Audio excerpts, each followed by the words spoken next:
إن الحمد لله نحمده ونستعينه ونستغفره ونعوذ بالله من شرور أنفسنا ومن سيئات أعمالنا من يهده الله فلا مضل له ومن يضلله فلا هادي له وأشهد أن لا إله إلا الله وأشهد أن محمدًا عبده ورسوله يا أيها الذين آمنوا اتقوا الله حق تقاته ولا تموتن إلا وأنتم مسلمون يا أيها الناس اتقوا ربكم الذي خلقكم من نفس واحدة وخلق منها زوجها وبث منهما رجالا كثيرا ونساء واتقوا الله الذي تساءلون به والأرحام إن الله كان عليكم رقيبا يا أيها الذين آمنوا اتقوا الله وقولوا قولا سديدا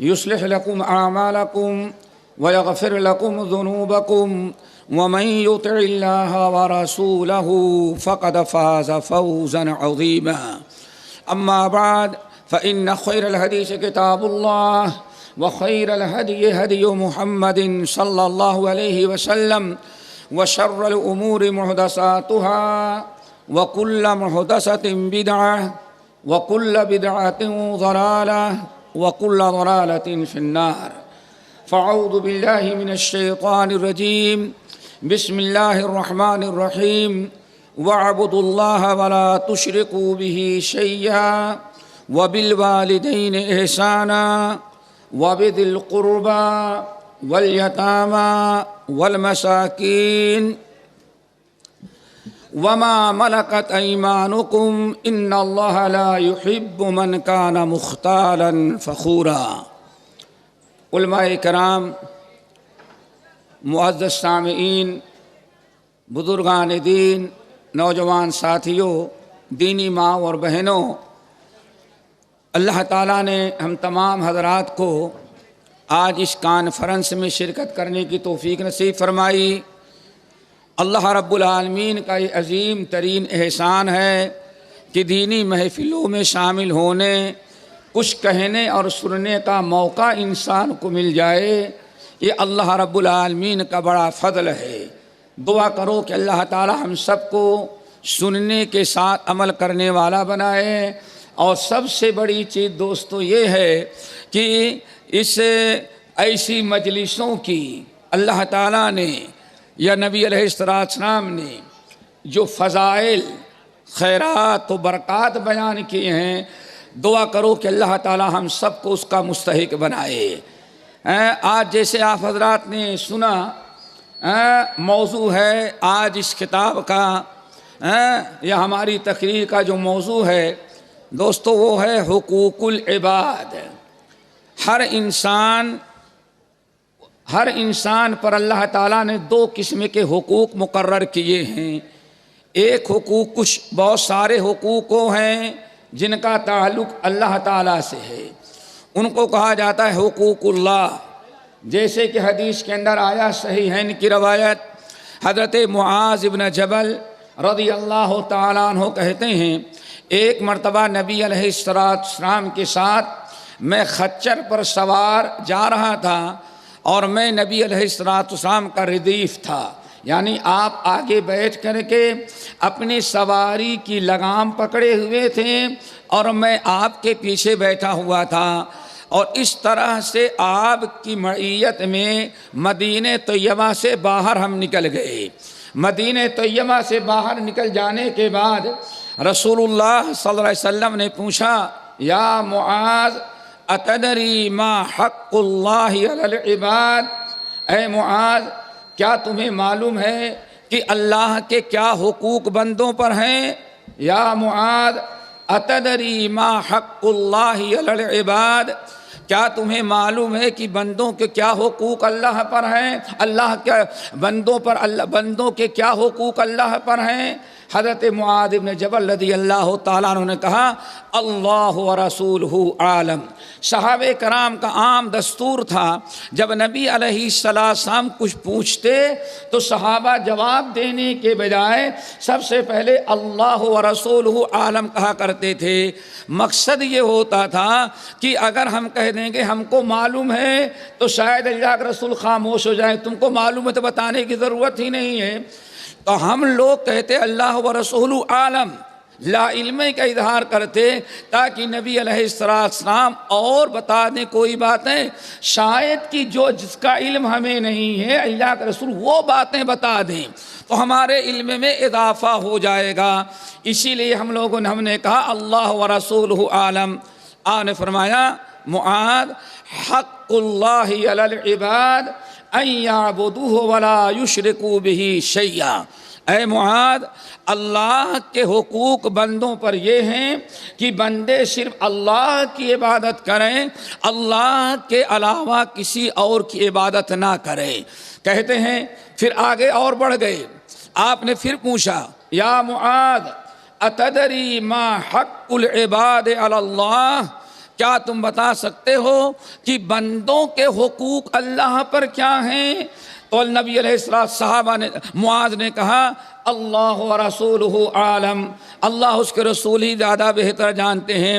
تو آپ نے جواب دیا کہ وہ حق العباد علی اللہ، بندوں کے حقوق اللہ پر یہ ہیں کہ اگر بندے اپنے آپ کو شرک سے بچائیں اور صرف ایک اللہ کی عبادت کریں تو اللہ ان کو جہنم کی آگ میں نہ جلائے، اللہ تعالیٰ انہیں عذاب سے محفوظ رہیں۔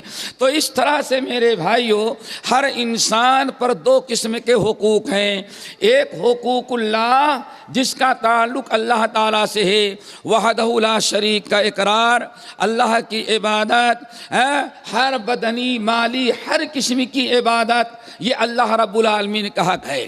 اور دوسرے حقوق ہیں جن کا تذکرہ اللہ تعالیٰ سے نہیں بلکہ بندوں سے ہے، جس میں ماں باپ کے حقوق اولاد پر، میاں بیوی کے حقوق ایک دوسرے پر، پڑوسی کے حقوق پڑوسی پر، ایک مسلمان کے حقوق دوسرے مسلمان پر، اس قسم کے حقوق جو ہوتے ہیں ان کو کہا جاتا ہے حقوق العباد۔ تو اسی حقوق العباد اور حقوق اللہ اور حقوق العباد کے متعلق میں نے سورۃ النساء کی ایک نہایت جامع اور مانع آیت تلاوت کی ہے، اور یہ تقریباً وہی آیت ہے جس کا تذکرہ اللہ رب العالمین نے سورۃ البقرہ کی آیات میں بھی کیا ہے، وَاعْبُدُوا اللَّهَ وَلَا تُشْرِكُوا بِهِ شَيْئًا، اے لوگو ایک اللہ کی عبادت کرو، وَلَا تُشْرِكُوا بِهِ شَيْئًا، اللہ کی عبادت میں کسی کو شریک نہ کرو۔ یہ حقوق العباد اللہ کا تذکرہ ہوا۔ اس کے بعد وَبِالْوَالِدَيْنِ إِحْسَانًا وَبِذِي الْقُرْبَى وَالْيَتَامَى وَالْمَسَاكِينَ وَالْجَارِ ذِي الْقُرْبَى وَالْجَارِ الْجُنُبِ وَالصَّاحِبِ بِالْجَنبِ وَابْنِ السَّبِيلِ وَمَا مَلَكَتْ أَيْمَانُكُمْ إِنَّ اللَّهَ لَا يُحِبُّ مَنْ كَانَ مُخْتَالًا فَخُورًا۔ وَبِالْوَالِدَيْنِ إِحْسَانًا سے لے کر کے وَمَا مَلَكَتْ أَيْمَانُكُمْ، یہ سارے حقوق جو بیان کیے گئے ہیں وہ حقوق العباد ہے۔ اللہ تعالی ہم سب کو حقوق اللہ کے ساتھ حقوق العباد بھی ادا کرنے کی توفیق نصیب فرمائے۔ لیکن حقوق اللہ یا حقوق العباد بیان کرنے کے پہلے ایک خاص چیز اور بیان کر دینا ضروری ہے۔ جب ایک دوسرے کے حقوق ادا نہیں ہوتے تو اس دنیا میں فساد پھیلتا ہے، جنگ و جدال، قتل و غارت، مار پیٹ، لوٹ مار، یہ ساری چیزیں پیدا ہوتی ہیں جب حقوق اللہ اور حقوق العباد میں کوتاہی کی جائے۔ اب اس لیے ان حقوق کو بیان کرنے کے پہلے بڑے اختصار کے ساتھ چند وہ باتیں ہم ذہن نشیں کرا دینا چاہتے ہیں جس کے وجہ سے اس دنیا میں فساد پھیلتا ہے اور دنیا میں بڑا بگاڑ ہو جاتا ہے۔ دوستو، ان میں سے وہ اسباب جس کی وجہ سے دنیا میں فساد، ہمارا معاشرہ برباد ہو جاتا ہے، ہر قسم کی برائیاں، ہر قسم کے منکرات، ہر قسم کے جنگ و جدال، لوٹ مار، یہ سارا بگاڑ سماج میں، معاشرے میں، یہ سارا بگاڑ جو پیدا ہوتا ہے تو اس کے اسباب کیا ہیں؟ پہلے ان اسباب پر غور کر لیں، اس کے بعد حقوق کا بیان آسان ہو جائے گا۔ تو ہم نے تقریباً 8 اسباب سامنے رکھنے کا ارادہ کیا ہے، جس کی بنا پر اس سرزمین پر اور ہمارے معاشرے میں طرح طرح کے فساد پیدا ہوتے ہیں۔ سب سے پہلا سبب دوستو، اس ہمارے سماج، ہمارے معاشرے میں بگاڑ، فساد، یہ سارے منکرات اور برائیاں ایک صالح معاشرے کے بجائے ایک بگڑا ہوا فساد والا معاشرہ ہمارے ہاں کب پیدا ہوتا ہے؟ ان کے اسباب میں سب سے پہلا سبب یہ ہے کہ انسان کتاب و سنت کو چھوڑ دے۔ یہ پہلا سبب ہے، انسان توحید اور سنت کو ترک کر دے، نبی علیہ السلام کی لائی ہوئی شریعت کو نظر انداز کر دے، کتاب و سنت جو ہمارے عمل کے لیے آیا ہوا ہے اس کو اگر انسان ترک کر دیتا ہے تو اس دنیا میں کبھی بھی امن و امان یا صالح معاشرے کا وجود نہیں ہو سکتا۔ سب سے پہلا بگاڑ کا سبب یا سب سے پہلا بگاڑ ہمارے معاشرے میں جو شروع ہوتا ہے، محمد صلی اللہ علیہ وسلم کی لائی ہوئی شریعت کو ترک کر دینا، اس سے اعراض کرنا، اس سے روگردانی کر لینا، یہ سب سے پہلا سبب ہے۔ چنانچہ اللہ رب العالمین نے قرآن پاک میں مختلف مقامات پر یہ سبب بیان کیا۔ نمبر 1 سورۃ طٰہٰ میں اللہ رب العالمین فرماتے ہیں وَمَنْ أَعْرَضَ عَنْ ذِكْرِي فَإِنَّ لَهُ مَعِيشَةً ضَنْكًا وَنَحْشُرُهُ يَوْمَ الْقِيَامَةِ أَعْمَىٰ۔ جو بھی ہمارے ذکر 2 چیزوں کو کہا گیا ہے قرآن و حدیث میں، یہ کتاب اللہ کے اندر قرآن اور سنت دونوں کو ذکر قرار دیا گیا ہے، جیسے کہ سورۃ النساء کی آیت آپ ہمارے سامنے موجود ہے۔ تو سب سے پہلا سبب نبی علیہ السلام کی لائی ہوئی شریعت اور کتاب سنت سے اعراض ہے۔ رب العالمین نے فرمایا وَمَنْ أَعْرَضَ عَنْ ذِكْرِي فَإِنَّ لَهُ مَعِيشَةً ضَنْكًا وَنَحْشُرُهُ يَوْمَ الْقِيَامَةِ أَعْمَىٰ۔ میرے ذکر سے، میری کتاب سے، میری شریعت سے اور ہمارے نبی کے لائے ہوئے احکام و سنتوں سے جو اعراض کر لیں گے، جو منہ موڑ لیں گے، تو رب العالمین نے فرمایا ہم اس کی زندگی کو بہت ہی زیادہ تنگ کر دیں گے۔ وَمَنْ أَعْرَضَ عَنْ ذِكْرِي فَإِنَّ لَهُ مَعِيشَةً ضَنْكًا۔ اب اسے سکون کی زندگی، امن و امان کی زندگی، راحت کی زندگی، اچھے معاشرے سے اسے محروم کر دیں گے۔ فساد، خرابیاں، منکرات، بدامنی، ساری چیزیں ان پر مسلط ہو جائیں گی۔ کب؟ جب میرے ذکر سے وہ اعراض کریں گے۔ اور اس سے بھی زیادہ واضح حدیث آیت قرآن پاک کی سورہ محمد والی آیت ہے، جس میں رب العالمین نے ارشاد فرمایا فَهَلْ عَصَيْتُمْ إِن تَوَلَّيْتُمْ أَن تُفْسِدُوا فِي الْأَرْضِ وَتُقَطِّعُوا أَرْحَامَكُمْ۔ رب العالمین نے بہت واضح کر دیا، اس دنیا میں فساد، معاشرے کا بگاڑ، ہمارے سماج میں طرح طرح کے فساد اور منکرات جو واقع ہوتے ہیں، اس کا سبب اللہ تعالیٰ بیان کرتے ہیں۔ فرمایا فَهَلْ عَصَيْتُمْ إِن تَوَلَّيْتُمْ أَن تُفْسِدُوا فِي الْأَرْضِ وَتُقَطِّعُوا أَرْحَامَكُمْ۔ اے دنیا کے لوگوں، ہمارے نبی محمد صلی اللہ علیہ وسلم کتاب اللہ اور شریعت الہیہ لے کر کے آ چکے ہیں۔ یاد رکھو فَهَلْ عَصَيْتُمْ إِن تَوَلَّيْتُمْ، اگر تم نے اس کتاب سے، اس شریعت سے، نبی کی لائی ہوئی تعلیمات سے اگر تم نے روگردانی کیا اور تم نے اس کو ترک کر دیا، اعراض کیا، تو یاد رکھو ان تفسدوا فی الارض، تو اب دنیا کے اندر تمہارے اعمال سے فساد پھیل جائے گا۔ ان تفسدوا فی فی الارض، جرم کیا کیا؟ اللہ کی نادل کردہ کتاب اور نبی کی لائی ہوئی شریعت سے اس نے منہ موڑ لیا۔ رب العالمین نے فرمایا فَهَلْ عَصَيْتُمْ إِن تَوَلَّيْتُمْ أَن تُفْسِدُوا فِي الْأَرْضِ وَتُقَطِّعُوا أَرْحَامَكُمْ، اگر تم نے اس کتاب سے، اس دین سے، اس شریعت سے تم نے اعراض کیا تو اب دو برائیاں دنیا میں پیدا ہوں گی۔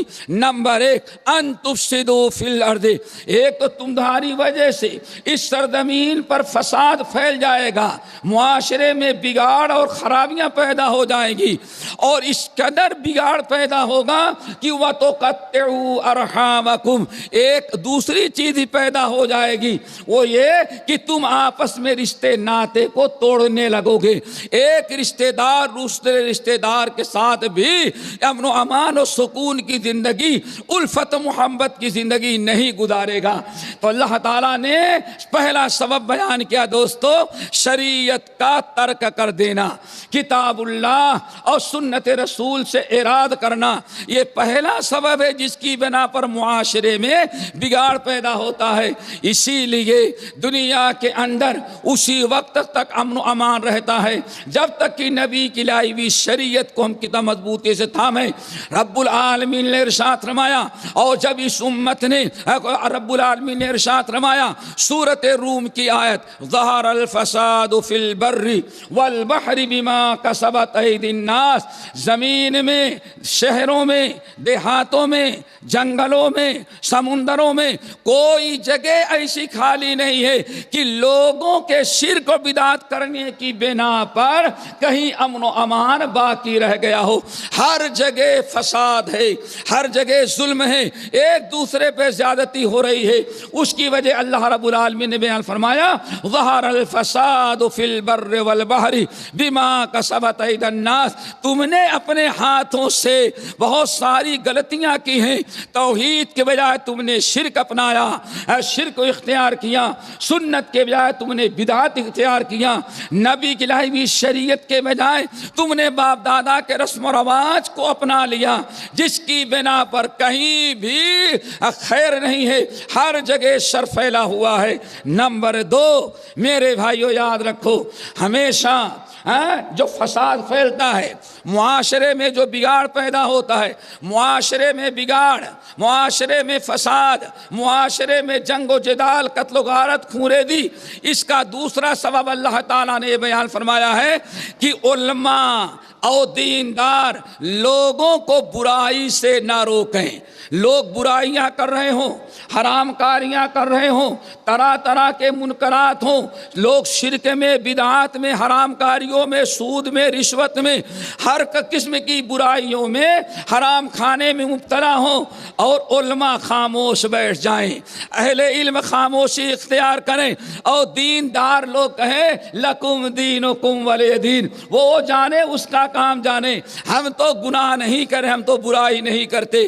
اس سرزمین پر کوئی بھی معاشرہ اس وقت تک صحیح نہیں رہ سکتا جب تک کہ اس دنیا میں علماء اور نیک لوگ، بڑے لوگ جب تک لوگوں سے منکرات اور برائیوں سے منع نہ کرتے رہیں۔ رب العالمین نے سورۃ المائدہ کے اندر بنی اسرائیل کے معاشرے کا بگاڑ اور فساد کا تذکرہ کرتے ہوئے فرمایا وَتَرَى كَثِيرًا مِّنْهُمْ يُسَارِعُونَ فِي الْإِثْمِ وَالْعُدْوَانِ وَأَكْلِهِمُ السُّحْتَ، اے ہمارے نبی آپ یہودیوں کے اندر دیکھیں گے، بنی اسرائیل کے اندر آپ دیکھیں گے، ان میں لوگوں کا کیا حشر ہو رہا ہے، یسارعون، ہر قسم کے منکرات، ہر قسم کے برائیوں کے اندر لگے ہوئے ہیں، کوشش کر رہے ہیں، حرام کھاتے ہیں، حرام کاریاں کرتے ہیں، برائیاں کرتے ہیں، جھوٹ بولتے ہیں، کوئی ایسی برائی نہیں جو آج بنی اسرائیل میں آپ نہ دیکھیں۔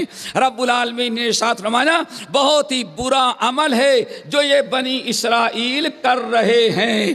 عوام کا یہ کردار ہے، عوام ہر قسم کی برائیوں میں ہیں، حرام کاریوں میں ہیں، ایک دوسرے کا حق ہڑپ کر رہے ہیں، ظلم زیادتی کر رہے ہیں، لیکن علماء کا کیا کردار ہے؟ علماء خاموش بیٹھے ہوئے ہیں، اپنے پیٹ بھرنے کی، مال اکٹھا کرنے کی، رشوت لے کر کے اپنی جیب گرم کرنے کی فکر ان کو لگی ہوئی ہے۔ اس لیے آگے اللہ نے فرمایا لولا ینہاہم الربانیون والاحبار عن قولہم الاثم واکلہم السحت۔ یہ عوام اس قدر برائیاں کر رہے ہیں، معاشرے میں اتنی حرام کاریاں ہیں، اس قسم کے منکرات ہیں، لیکن لولا ینہاہم الربانیون، آخر ان کے علماء، دیندار، ان کے مرشد اور ان کے یہ بڑے بڑے اولیاء بزرگ خانقاہی لوگ آخر کیوں بیٹھے ہوئے ہیں؟ یا بڑے بڑے مجاور کیوں بیٹھے ہیں؟ کیوں خاموش ہیں؟ لولا ینہاہم الربانیون والاحبار، آخر ان کے مولویوں نے، ان کے علماء نے، ان کے پیروں نے، ان کے خانقاہ والوں نے عوام کو گناہ کرتے ہوئے دیکھا، منع کیوں نہیں کیا؟ رب العالمین نے فرمایا دونوں مجرم ہیں۔ اللہ اکبر! معاشرے میں جو بگاڑ پیدا ہوا ہے، اللہ فرماتے دونوں مجرم ہیں، عوام مجرم ہیں گناہ کرنے کی بنا پر، اور ان سے بڑے مجرم اللہ نے بیان فرمایا ان کے علماء اور ان کے پیر، ان کے فقیر، ان کے مرشد اور ان کے درگاہوں پر بیٹھ کر مجاوری کرنے والے، خانقاہوں میں بیٹھ کر کے آنکھ بند کر کے لوگوں سے بیعت کرنے والے اور ادھیرا کر کے ہو لا الہ الا اللہ کے بجائے ہو یہ دل کی صفائی کرنے والے، یہ جتنے ہیں اللہ نے فرمایا عوام سے بڑے مجرم یہ ہیں۔ لولا ینہاہم الربانیون والاحبار، ربانی کہتے ہیں دینداروں کو، احبار کہتے ہیں علماء کو، ان کے دیندار اور ان کے علماء کیوں اس طرح سے خاموش بیٹھے ہیں؟ عوام کو گناہوں سے کیوں نہیں منع کرتے؟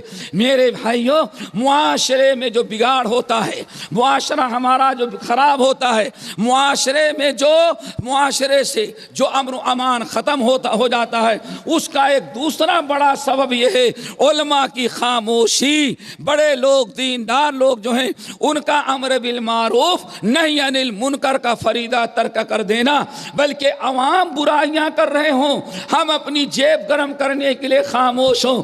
اگر ہم کہیں گے سود حرام ہے، یہ تاجر ناراض ہو گیا تو ہماری آمدنی رک جائے گی۔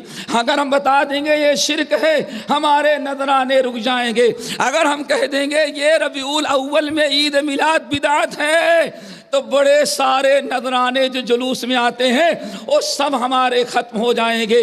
یہ دنیا دار علماء اور یہ دنیا دار پیر فقیر، ان کی وجہ سے معاشرے میں بگاڑ پیدا ہوتا ہے۔ اسی لیے رب العالمین نے ہمارے بھائیوں قرآن پاک سورہ ہود کی آیت ہے، سورہ ہود قرآن پاک کی ایسی صورت ہے جس میں اللہ تعالیٰ نے تقریباً تمام انبیاء کے واقعات بیان کیے، اور انبیاء علیہ السلام کے واقعات کو بیان کر دینے کے بعد قوموں کی ہلاکت و تباہی اور دنیا سے نیست و نابود ہو جانے کی داستان بیان کر دینے کے بعد فرمایا فلولا کان من القرون من قبلکم اولو بقیۃ ینہون عن الفساد فی الارض۔ اللہ اکبر! یہ سب سے بڑا جرم، ہمارا معاشرہ جو خراب ہوتا ہے، ہمارے معاشرے کی جو صلاح ختم ہو جاتی ہے، ہمارے معاشرے میں منکرات، حرام کاریاں، ایک دوسرے پر ظلم، ایک دوسرے کا حق جو ادا نہیں کیا جاتا، اس کا سب سے بڑا سبب اللہ قرار دے رہے ہیں علماء اور اہل حق کی خاموشی۔ چنانچہ رب العالمین نے فرمایا قوم نوح ہلاک ہوئی، قوم عاد ہلاک ہوئی، قوم سمود ختم ہوئی، یہ ساری قومیں اللہ تعالیٰ نے فرمایا قوم لوط، قوم ابراہیم، قوم موسیٰ، ساری قوموں کی ہلاکت و داستان بیان کرنے کے بعد اللہ نے فرمایا اے اس امت کے لوگو، اے اس امت کے لوگو، ذرا غور کرو کہ یہ ساری قومیں کیوں ہلاک کی گئیں، یہ ساری قومیں کیوں تباہ کر دی گئیں۔ آج ان قوموں کا کوئی نام و نشان دنیا میں باقی نہیں۔ اللہ نے فرمایا اس کی ایک وجہ تھی، صرف اور صرف ایک وجہ۔ وجہ کیا ہے؟ ذرا اس کو غور سے سنو۔ اللہ رب العالمین نے فرمایا ساری وجہوں میں سے صرف ایک وجہ تھی، اور وجہ یہ تھی فَلَوْلَا كَانَ مِنَ الْقُرُونِ مِنْ قَبْلِكُمْ أُولُو بَقِيَّةٍ يَنْهَوْنَ عَنِ الْفَسَادِ فِي الْأَرْضِ إِلَّا قَلِيلًا مِّمَّنْ أَنْجَيْنَا مِنْهُمْ۔ رب العالمین نے فرمایا یہ ساری قومیں اس لیے ہلاک و برباد کر دی گئی کہ ان میں کوئی ایسا گروہ، کوئی ایسی جماعت، کوئی ایسی طاقتور حق پر عمل کرنے والی، حق کی دعوت دینے والی، باطل کے خلاف آواز اٹھانے والی کوئی جماعت، کوئی گروہ باقی نہیں رہ گیا تھا۔ پتہ یہ چل گیا اللہ رب العالمین کے فرمانے کا مطلب، اگر ان قوموں کے اندر معاشرے میں بگاڑ جو پیدا ہو رہا تھا، عوام جو برائیاں کر رہی تھی، عوام جو حرام کاریاں کر رہی تھی، ایک دوسرے کا حق ہڑپ کر رہے تھے، ایک دوسرے پر زیادتی کر رہے تھے، اگر علماء کی جماعت ہوتی، اہل حق کی جماعت ہوتی اور ان کو منع کرتے اور ان کو برائیوں سے روکتے رہتے، حق کے خلاف ممبر سے، محراب سے، اسٹیج سے للکار کر کے بغیر کسی کے خوف اور ڈر کی پرواہ کیے ہوئے اگر یہ ان کے عوام، ان میں کوئی ایسا گروہ ہوتا جو لوگوں کو ان برائیوں سے روکتا رہتا، تو اللہ تعالیٰ فرماتے ہیں یہ قومیں ہلاک نہ کی جاتی۔ پوری دنیا کے لوگوں کو، قیامت تک آنے والے انسانوں کو آگاہ کر دیا کہ اگر اس امت میں بھی کوئی ایسا گروہ نہ رہا تو اس قوم کو بھی اللہ عذاب الہی سے کوئی بچا نہیں سکتا۔ اسی لیے ہم کہتے ہیں آج دنیا کے ہر گروہ سنی ہو یا شیعہ ہو، اہل بدعات ہو یا اہل خرافات ہو، آج ان پر سب سے بڑا احسان ہماری جماعت اہل حدیث کا ہے۔ کیوں؟ کبھی ان کے علماء نے انہیں گناہوں سے نہیں روکا، کبھی بدعات سے نہیں روکا، کبھی شرک سے نہیں روکا، کبھی حرام کاریوں سے نہیں روکا، کبھی رشوت سے منع نہیں کیا۔ شرک جیسے گناہ سے، بدعات جیسے بدترین جرم سے اگر کائنات میں اس وقت کوئی روکنے والا گروہ یا کوئی جماعت ہے تو جماعت اہل حدیث ہے۔ اس لیے ہمیں کہتے ہیں آج اس کائنات کو اللہ رب العالمین نے اس دنیا، انسانیت آج تک دنیا میں اس لیے باقی ہے کہ جب بھی بدعتیں ایجاد ہوئی اور جب بھی لوگ منکرات میں مبتلا ہوتے ہیں، جماعت اہل حدیث کے علماء اور عوام قطعاً سمجھوتا کرنے کے لیے تیار نہیں ہوتے۔ اگر ہم بھی انہی کے طرح خاموش ہو جائیں، ہم بھی انہی کے طرح بن جائیں تو شاید ایک دن دنیا ایک دن بھی قائم نہ رہے۔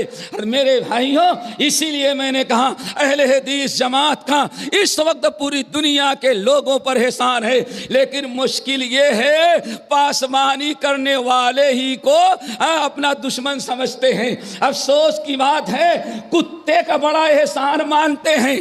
کیوں؟ اگر ڈاکو آتا ہے، چور آتا ہے، کوئی گھر میں داخل ہونے آتا ہے تو کتا بھونکتا ہے، جگا دیا جب میرے بھائیوں اٹھ جاؤ چور آ رہا ہے، کتے کا تھینک یو کرتا ہے، کتے کا بڑا شکر گزار بنتا ہے۔ یہ جماعت اہل حدیث ان کانفرنسوں کے ذریعے تمہیں جہنم کی آگ سے بچائے، تمہیں جہنم کی آگ سے، عذاب قبر سے تمہیں بچائے، لیکن جو بچاتا ہے اسی کے تم دشمن بنے رہتے ہو۔ ضرورت ہے بھائیو سمجھو یہ معاشرہ کیوں بگڑتا ہے۔ ہمارا معاشرہ اس لیے بگڑا کیوں حق کہنے والے لوگ موجود نہیں رہتے۔ نمبر 3، بات بڑی لمبی ہو جائے گی۔ نمبر 3، معاشرے میں بگاڑ کیوں پیدا ہوتا ہے؟ دو تو گزر گئے، ایک ہے کتاب و سنت کا ترک کرنا، شریعت سے اعراض کرنا۔ نمبر 2، علماء کا اور پیر صاحب کا خاموش رہنا۔ وہ آدمی پیر بنےتا ہی نہیں جب تک برائی پر خاموش نہ رہے۔ کیوں؟ اگر وہ بول دے گا، روکے گا تو اس کی پیری مریدی ختم۔ اسی لیے مجبور ہے خاموشی اختیار کرنے پر۔ اللہ اکبر.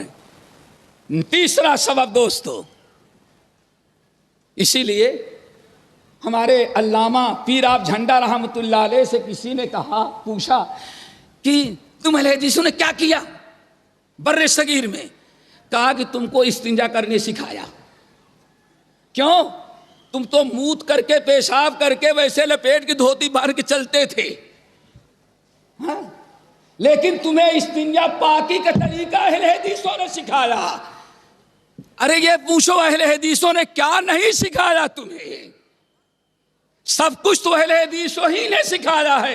تمہارے لوگوں نے کیا سکھایا ہے تم کو؟ صرف تمہیں بدعتیں سکھلائی ہیں، مرید بنانے کا طریقہ سکھلایا ہے.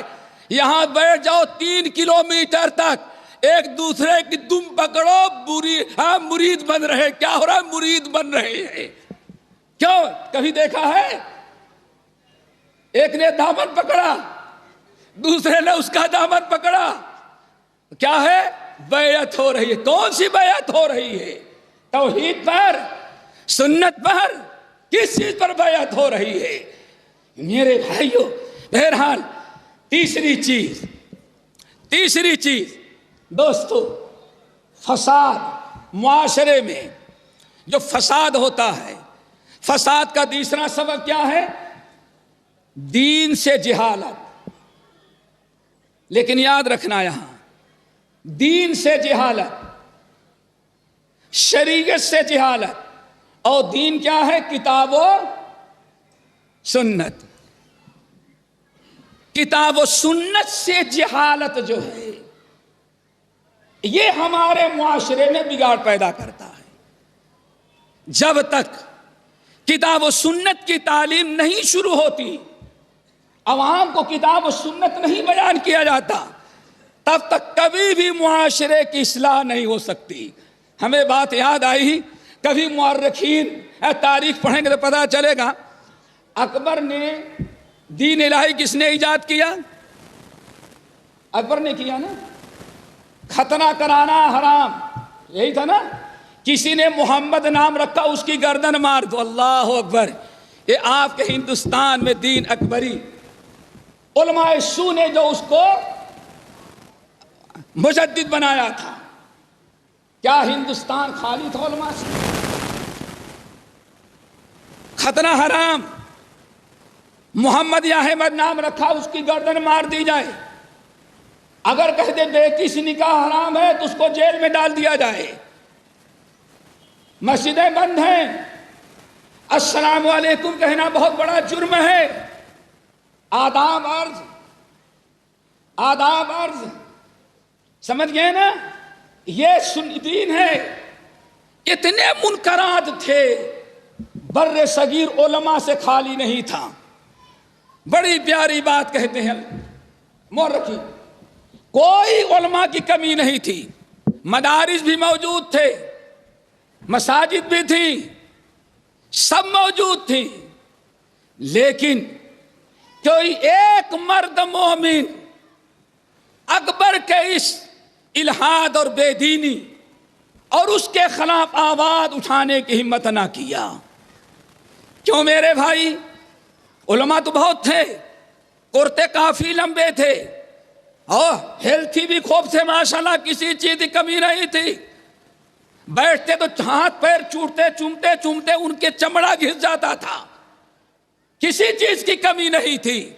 لیکن اتنے بڑے بے دینی الحاد کے مقابلے میں کھڑا کیوں نہیں ہوا کوئی؟ اس کی صرف ایک وجہ بتائی جاتی ہے. پورے بر صغیر میں سب کچھ تھا، لوگوں کے پاس قرآن و سنت کا علم نہیں تھا.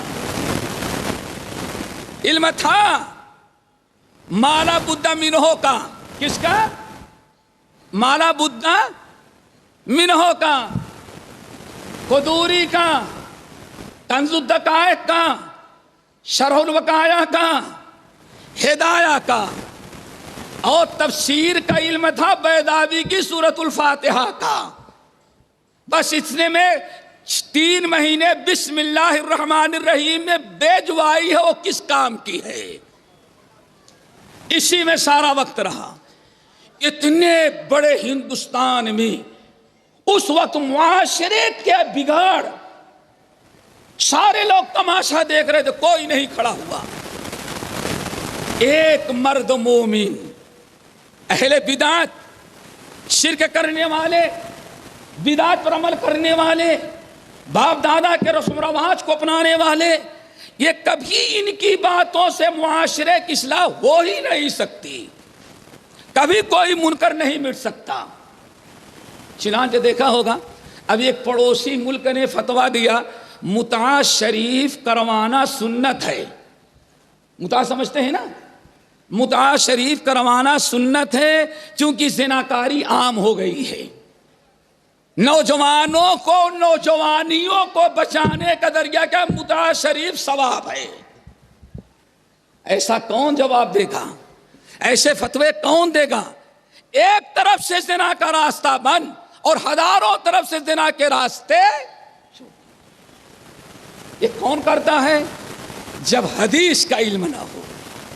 ایک مرد مومن، ایک مرد مومن، وہ بھی ماشاءاللہ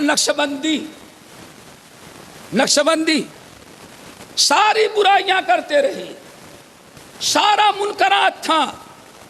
یہ گدھا چلا رہا ہے، خدا چلا رہا ہے، لبیک یا ربی کہہ رہا ہے، پورے بر صغیر میں خاموشی ہے، تماشا دیکھ رہا ہے۔ لیکن شیخ بہلول رحمت اللہ علیہ جب سرزمین ہند میں آئے، پنجاب کے علاقے میں جا رہے تھے، تو ان سے ملاقات ہو گئی اس نقشبندی انسان کی۔ اس نے کہا آپ کون ہیں؟ کہا ہم ہندوستان آئے ہیں کہ لوگوں کو حدیث پڑھائیں۔ کہا حدیث کیا ہوتی ہے؟ کہا اللہ کے رسول کے فرمان اور اقوال کو حدیث کہتے ہیں۔ کہا بڑی پیاری چیز ہے، ہم کو پڑھا دو۔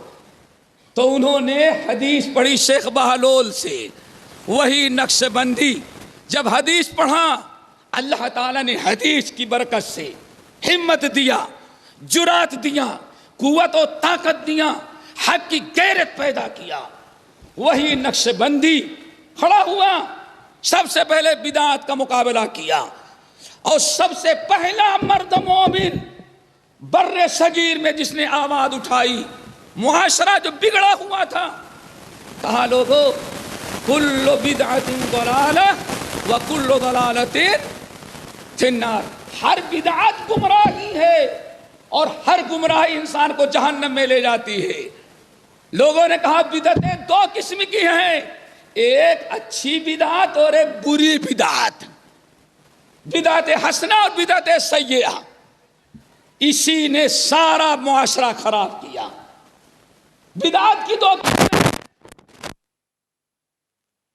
ہم نے تو استاد سے حدیث پڑھی ہے کہ کل بدعت ضلالہ، تم آگے کرتے ہو، آدھی بدعتیں اچھی ہوتی ہیں اور بدعتیں برائی۔ سارا ہندوستان دل پڑا، اور انہوں نے مثال دے دی کہ بدعتیں جائز ہیں، ان میں ایک بڑی بدعت نماز میں ہے، اور لکھ دیا فتویٰ دے دیا، اصلاح کرنے والا حدیث بدعتیں دو قسم کی نہیں، ایک قسم کی بدعت ہوتی ہے، اور ساری بدعتیں گمراہی ہیں۔ اور بدعتوں کا تذکرہ کرتے ہوئے کہا تمہاری نماز بھی بدعت سے خالی نہیں ہے۔ لوگوں نے کہا کیا؟ کہا ایک کان پکڑ کے جو کہتے ہو نیت کرتا ہوں 4 رکعت نماز فرض وقت ظہر، پیچھے اس امام کے قبلہ، منہ میرا قبلہ شریف کے۔ کہا یہ پہلی بدعت ہے نماز کی۔ اس وقت بڑے بڑے مفتی اعظم جو تھے فتویٰ دیا، کہا یہ کافر ہو گیا کہ سنت کو بدعت کہہ رہا ہے۔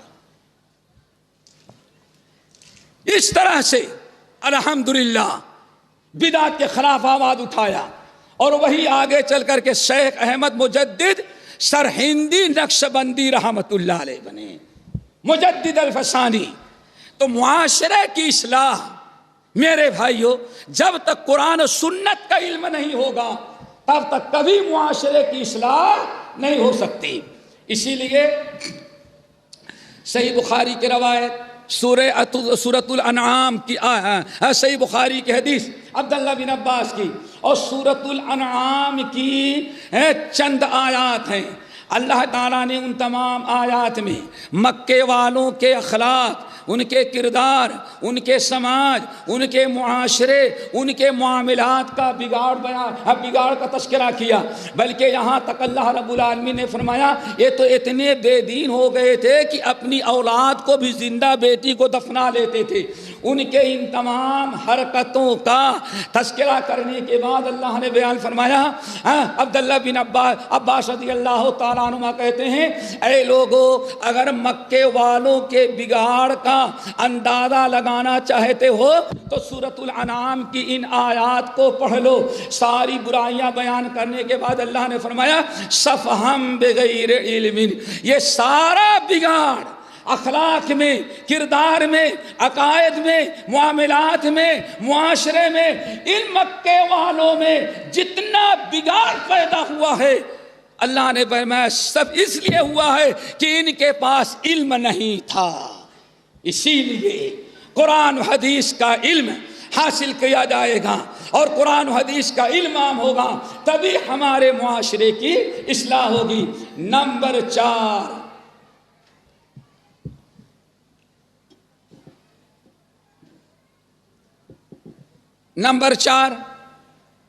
فساد۔ آپ حضرات جانتے ہیں معاشرتی زندگی انسان کی کہاں سے شروع ہوتی ہے؟ رشتے ازدواج سے، شادی سے۔ معاشرہ، ہمارے معاشرے میں بگاڑ پیدا ہوگا، ہمیشہ برائیاں ہوگی، حرام کاریاں ہوگی، ایک دوسرے پر ظلم ہوگا۔ اس کا سبب کیا بنتا ہے؟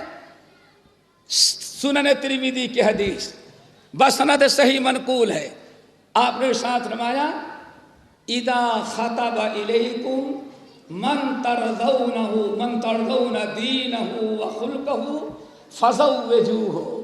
یہ سارے لوگوں کو چاہیے حدیث یاد رکھیں۔ اگر آپ چاہتے ہیں کہ معاشرے کی اصلاح ہو تو ہمارے معاشرے کی اصلاح اس وقت ہوگی جب کہ اس حدیث کو لاہ عمل قرار دیا جائے۔ آپ نے فرمایا اے لوگو، جب تمہاری بیٹی یا تمہارا بیٹا بڑا ہو گیا اور تم رشتہ ڈھونڈ رہے تھے، اگر کسی ایسے انسان کا رشتہ آیا تمہارے پاس، کسی ایسے انسان کا رشتہ تمہارے پاس پہنچا جس کا دین، جس کا اخلاق اچھا ہے، جب بھی کسی نے رشتہ دیا، پیغام دیا، اور رشتہ جس کا آیا ہے ترضون خلقہ و دینہ، اس کے اخلاق بھی اچھے ہیں اور اس کا دین بھی اچھا ہے، دین اور اخلاق اچھے ہیں، تو اللہ رسول نے فرمایا فزوجوہ، اب وہ رشتہ ٹھکرانا نہیں۔ اگر تم نے کہا وہ رشتہ قبول کر لو، اگر وہ رشتہ تم نے سوچا دین تو ہے، دنیا دین تو ہے، اخلاق بھی ہیں، لیکن تنخواہ بڑی کم اس کی ہے، جو آج کہا جاتا ہے۔ ایک صاحب نے ایسے ہیں، انہوں نے کہا کہ وہ فلاں آدمی آپ کے درس میں کبھی کبھار ملتا ہے جمعے کو، کیا خیال ہے آپ کے بارے میں؟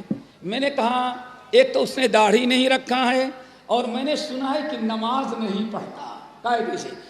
تو کہنے کہ نہیں وہ تو نماز بعد میں ہو جائے گی، لیکن ابھی تو اچھے کاروبار والا ہے۔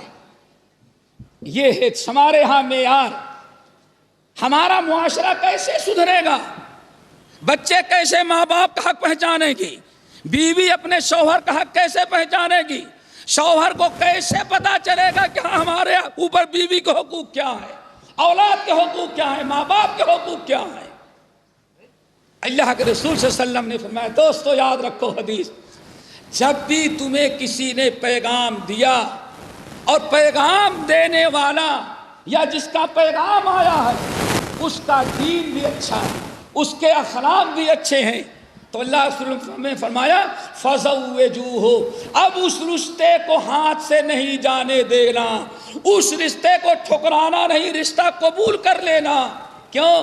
وَإِن لَّمْ تَفْعَلُوا، اگر تم نے ایسا نہ کیا اور تم نے رشتہ ٹھکرا دیا تو تکن فتنۃ فی الارض وفساد کبیر، اب اس زمین پر بہت فتنے، بہت برائیاں اور معاشرے میں بہت سارا فساد پھیل جائے گا۔ پتہ یہ چل گیا ہمارے معاشرے کی اصلاح کے لیے دوستو ضروری ہے کہ رشتے ناطے میں دین کو ترجیح دیا جائے، اخلاق کو ترجیح دیا جائے۔ تنخواہ، نوکری، حسن و جمال، ان تمام چیزوں کو بعد میں دیکھا جائے۔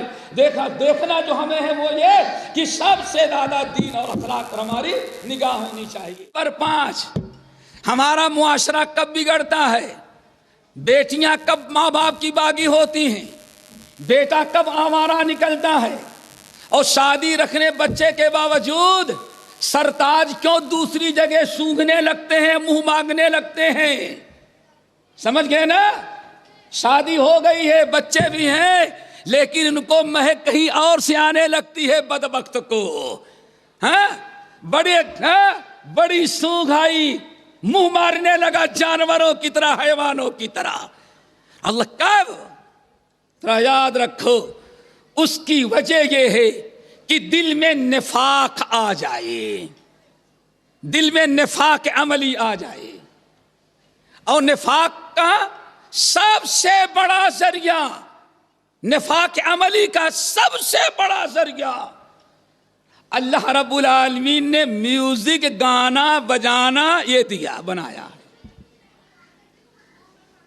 حضرت عبداللہ بن عباس رضی اللہ تعالیٰ عنہما کہتے، اے لوگو اپنے کانوں کو گانوں سے بچاؤ، اے لوگو اپنے کانوں کو باجے سے بچاؤ، اپنی آنکھوں کو ڈانسروں سے بچاؤ، اپنے آنکھوں کو ناچنے والی سے بچاؤ۔ یاد رکھو، ان الغنا منبت النفاق، اللہ اکبر، الغنا منبت النفاق۔ اے لوگو اپنے کان کو گانوں سے بچاؤ، اپنی آنکھ کو ناچنے والی عورتوں سے بچاؤ۔ کیوں؟ اللہ کا عبداللہ بن مسعود کہتے ہیں، النفاق منبت النفاق، الغنا منبت النفاق۔ یہ دل جو ہے، کہتے ہیں گانے جو ہیں وہ برائی نہیں بلکہ نفاق کے کارخانے اور فیکٹری ہے۔ اب آپ بتائیے دوستو، جو انسان کہیں اگر نہ گانا ہو رہا ہے، کہیں گانے بجانے کی محفلیں ہیں، تو نہ سمجھو کہ لوگ اکٹھا ہیں۔ عبداللہ بن مسعود رضی اللہ تعالیٰ عنہ کہتے ہیں، منفت النفاق، یہ تو نفاق کی بہت بڑی فیکٹری قائم ہو گئی ہے۔ اب ذرا بتاؤ میرے بھائیو، آج گھروں میں کسی کا دل نہیں جڑ رہا ہے، ہر ایک کے دل میں نفاق پھیلا ہوا ہے۔ آج اولاد ماں باپ کی نہیں ہو رہی ہے، آج شوہر اپنی بیوی کو وفادار نہیں، اور اس موبائل نے کتنی عورتوں کو بھی شوہروں سے بے نیاز کر دیا ہے۔ یہ سب کیا وجہ ہے؟ پہلے گانا بجانا سنیما ہال میں ہوتا تھا، ہفتے میں ایک دن سنڈے کو جایا کرتے تھے بچے۔ بہت سارے لوگوں کو میں نے کہا کیوں جان، نہیں ہفتے میں ایک دن منورنجن کے لیے سنڈے کو بھیج دیتے ہیں فلم دیکھنے کے لیے، ہفتے میں ایک دن جاتا رہا۔ پھر اس کے بعد وی سی آر کی شکل میں ہمارے گھروں میں داخل ہوا، اب وہ دیکھنے لگے، ٹی وی آ گیا گھروں میں، نیوز کے نام پر، اس کے نام پر، اس کے نام پر، نفاق کی پتہ نہیں کتنی فیکٹریاں آ گئیں۔ چلو کم سے کم ٹی وی جو تھا وی سی آر وہ گھر میں رہتا تھا، باپ ماں کنٹرول کر لیتے تھے، اولاد کو نہیں دیکھنے دیتے تھے۔ لیکن شیاطین نے اتنا عروج حاصل کیا، اتنی ترقی کیا کہ اب وہ سنیما ہال میں جو ہوتا تھا، نہیں پوری دنیا میں کیا ہوتا ہے وہ موبائل میں ڈال دیا ظالموں نے، اور موبائل بھی اب آدمی کے جیب میں آ گیا۔ نفاق ہی نفاق، کس سے وفاداری کی توقع کریں؟ نفاق آ جانے کے بعد آدمی نہ اللہ کا وفادار ہوتا ہے نہ رسول کا وفادار ہوتا ہے، وہ اپنے ماں باپ کا کیا وفادار ہوگا، اپنی بیوی بچوں کا کیا وفادار ہوگا۔ یہ گانے، یہ بجانے، اور حیرت کی بات یہ ہے کہ نفاق کی فیکٹریاں جیب میں آئی اور جیب کے بعد مسجد میں بھی آ گئی ہیں اب، اور یہاں بھی کتنے لوگ ہوں گے، سب کے جیب میں ہوگا۔ آئے ہیں کانفرنس میں، بیوی چھوڑ دیا ہے، بچوں چھوڑ دیا ہے، آفس چھوڑ دیا ہے، نوکری چھوڑ دیا ہے، لیکن نفاق کی فیکٹری لے کر کے آیا ہے۔ یہ نفاق کی فیکٹری ہے، جہاں نفاق آ جائے گا وہاں کوئی اصلاح معاشرہ کی توقع نہ رکھنا۔ یہ سب نفاق پیدا کرنے کے طریقے ہیں، اسی لیے سورۃ لقمان میں ان کو لہو الحدیث قرار دیا گیا ہے، لیضل عن سبیل اللہ۔ اللہ نے فرمایا یہ گانے باجوں کی ایجاد صرف اس لیے ہوئی ہے لیضل عن سبیل اللہ، تاکہ لوگوں کو اللہ کے راستے سے، اللہ کے دین سے روکیں۔ لیکن مشکل کیا ہے، اگر آپ نہ چاہیں گھر میں ٹی وی رکھنا تو بیوی کیا کہتی ہیں، آپ تو ڈیوٹی پہ چلے جاتے ہیں اور 12 مہینے دبئی اور سعودیہ میں کس کے ساتھ، ہمارا دل کہاں سے بہلائے۔ اب فلم اسٹار جانوروں کو دیکھ کر کے آپ کے گھر کے اندر دل بہلایا جا رہا ہے، پھر کیا توقع کرتے ہیں کہ ہاں نفاق نہیں ہوگا، ہمارے گھر میں اصلاح ہوگی۔ میرے بھائیو سوچو، ہمارے یہاں جو نفاق پیدا ہوا ہے، معاشرے میں جو بگاڑ پیدا ہوا ہے، اس کے اسباب کیا ہیں؟ نمبر 6، اللہ اکبر، سارا معاشرہ ایک دن میں سدھر جائے اور کبھی نہیں سدھرے گا، اور سارا بگاڑ پیدا ہے کیوں؟ دلوں میں سب کچھ ہے، اس دل میں سب کچھ ہے، لیکن تقویٰ سے دل لوگوں کے خالی ہو گئے ہیں۔ تقویٰ، دل میں تقویٰ آ جائے، اللہ اکبر، آج یہی سب سے بڑا فقدان ہے۔ دل میں اگر تقویٰ آ جائے، دل میں سب کچھ ہے، بیوی کی محبت ہے، بچے کی محبت ہے، دکان کی محبت ہے، کاروبار کی محبت ہے، جنت کی بھی تمنا ہے، کوئی شک نہیں، لیکن دل میں اصل میں تقویٰ جو تھا وہ غائب ہو گیا۔ اتنی چیزیں بھر گئی کہ تقویٰ کی جگہ ہی نہیں باقی رہ گئی۔ میرے بھائیو، یہ جو تقویٰ غائب ہوتا ہے تو تقویٰ انسان کو سب سے زیادہ سدھارنے والا عمل ہے۔ تقویٰ جہاں سے ختم ہوا، اب دنیا کی کوئی چیز اسے سدھار نہیں سکتی۔ تقویٰ کیسے ہوتا ہے؟ اللہ اکبر، امام عبداللہ ابن مبارک رحمۃ اللہ علیہ جب مصر آئے حدیث حاصل کرنے کے لیے تو استاد حدیث پڑھا رہا تھا، ہزاروں طالب علم ہیں، اتفاقاً اس دن بیچارے ابن المبارک رحمۃ اللہ علیہ قلم بھول گئے تھے، قلم، اور اس زمانے میں قلم بھی ہوتا تھا لکڑی کا، فری کا ہوتا تھا، خریدنا بھی نہیں پڑتا تھا، لیکن ہے کسی کی، اس کو تو پیسے دینے پڑتے ہیں۔ قلم تھا میرے بھائیو، پینس قلم تھا، ہاتھ کا بنایا ہوا، لکڑی کا بنایا ہوا۔ بادو والے نے دیکھا بیٹھے ہوئے ہیں، کہا کیا بات ہے؟ کہا میں قلم بھول گیا، آج میں قلم لانا بھول گیا۔ کہاں قلم بھول گئے؟ میرا قلم لے لو۔ قلم لے کے حدیث لکھنے لگے، استاد لکھاتا جا رہا ہے، نوٹ کرتا جا، املا کراتا جا رہا ہے، حدیث لکھتے جا رہے ہیں، لکھتے جا رہے ہیں، لکھتے جا رہے ہیں، اللہ اکبر، سارا معاملہ حل ہو گیا۔ لیکن کلاس ختم ہونے کے بعد وہ عادت کے مطابق قلم کان پر رکھ لیے، دینا لوٹانا بھول گئے۔ مجلس برخاست ہوئی، واپس چلے آئے خراسان، مرو چلے آئے اپنے علاقے میں، ہزاروں میل کا سفر طے کر کے اپنے یہاں آ گئے۔ جب گھر پہنچے تو دیکھا کہ قلم جو ہے ساتھی کا ہاتھ چلا آیا ہے، امانت تھی، امانت وہ اب ہمارے پاس آ گئی ہے، ساتھی کی امانت تھی، غیر کی امانت تھی، ہماری ملکیت نہیں ہے، قلم ہی صحیح لیکن ہے تو امانت۔ میرے بھائی کیا ویلو تھی، لیکن واللہ محدثین نقل کرتے ہیں ابن المبارک رحمۃ اللہ علیہ پھر مرو سے ہزاروں میل کا سفر طے کر کے مصر آئے اور اس ساتھی کے قلم لوٹایا، معذرت کی بھائی دیکھو لے لو، چونکہ میں غلطی سے لے کر کے چلا گیا تھا، یہ تقویٰ ہے، قلم بھی رکھنا نہیں چاہتے.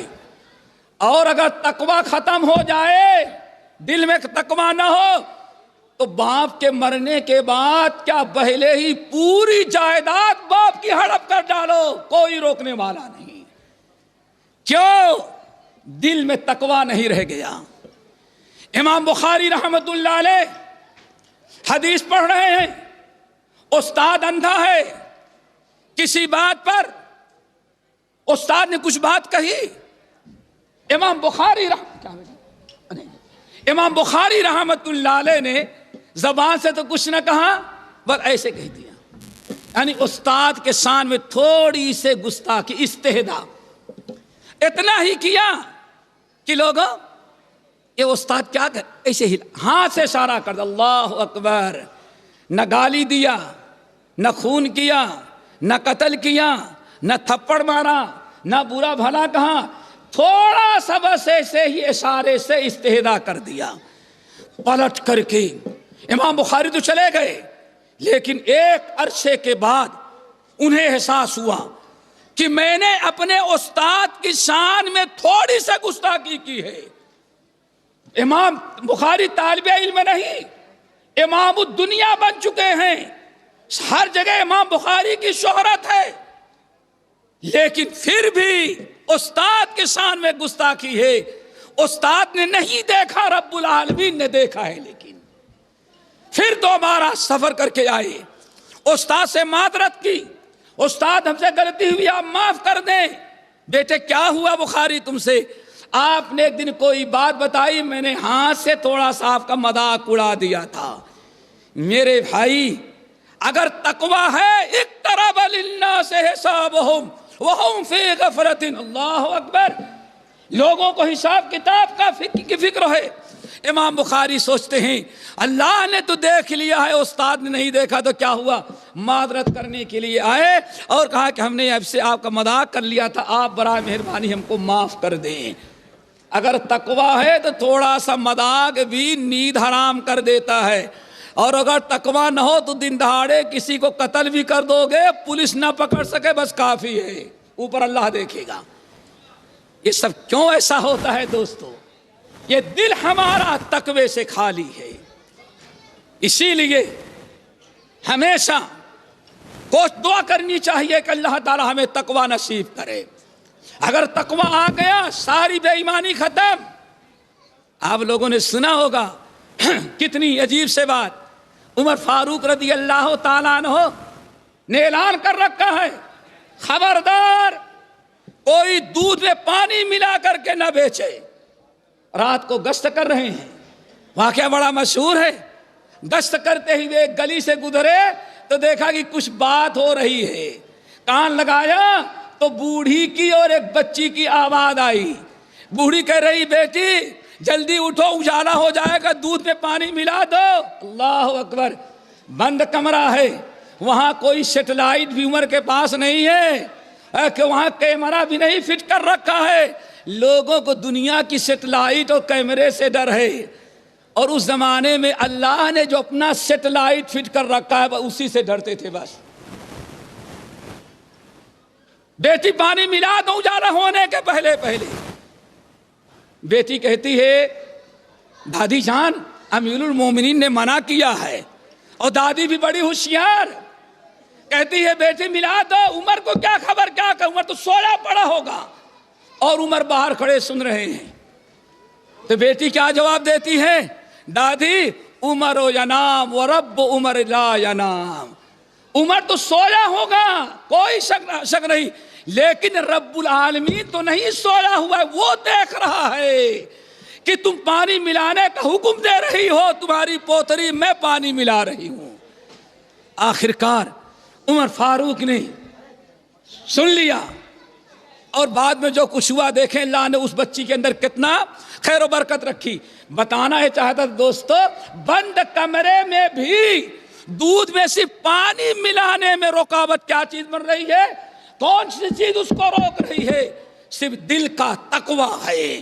آج سب سے بڑی چیز ہمارے معاشرے میں جو بگاڑ کا سبب بنی ہے وہ دل کا تقوی ختم ہو گیا ہے۔ کثرت سے دعا مانگا کرو، اللہم انی اسألک الہدی والتقی والعفاف والغنی۔ اللہ تعالیٰ ہمیں تقوی عطا کر دے، اللہ ہمیں بے نیاز کر دے، اللہ ہمیں پاک دامن بنا دے، اللہ ہمیں علم و عمل عطا فرما۔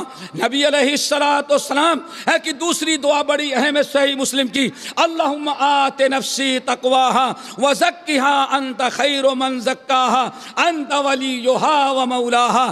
یا اللہ تعالیٰ سے دعا کرو تقوی دل میں آ جائے۔ اللہ کی قسم اگر تقوی آ گیا ہمارے سارے معاشرے کی اصلاح ہو جائے، لیکن تقوی ہی مشکل ہے۔ صحابہ کے نزدیک تقوی کی بڑی اہمیت تھی۔ ابو ہریرہ رضی اللہ تعالیٰ عنہ حدیث کے راوی ہیں، امام ترمذی، احمد بن حنبل اور امام بہقی رحمۃ اللہ علیہ شعب الایمان میں نقل کرتے ہیں، ایک شخص آیا کہنے لگا یا رسول اللہ ارید سفرا فزودنی، میں سفر میں جانا چاہتا ہوں، میرے پاس توشہ نہیں ہے، زاد راہ کا انتظام کر دیں۔ اللہ کے رسول نے لوگوں سے پوچھا بھائی یہ تمہارا بھائی سفر میں جانا چاہتا ہے، تمہارے پاس اگر توشہ ہو تو توشہ اس کو دے دو۔ ہر ایک نے کہا توشہ نہیں۔ نبی علیہ السلام نے گھر آدمی کو دوڑایا، جاؤ دیکھو میرے گھر میں کہیں اگر توشہ مل جائے کسی گھر میں تو لا کر کے اس کو دے دو۔ خادم گیا، دوڑا ہوا گیا، لیکن وہاں پاس آیا تو کوئی توشہ نہ ملا۔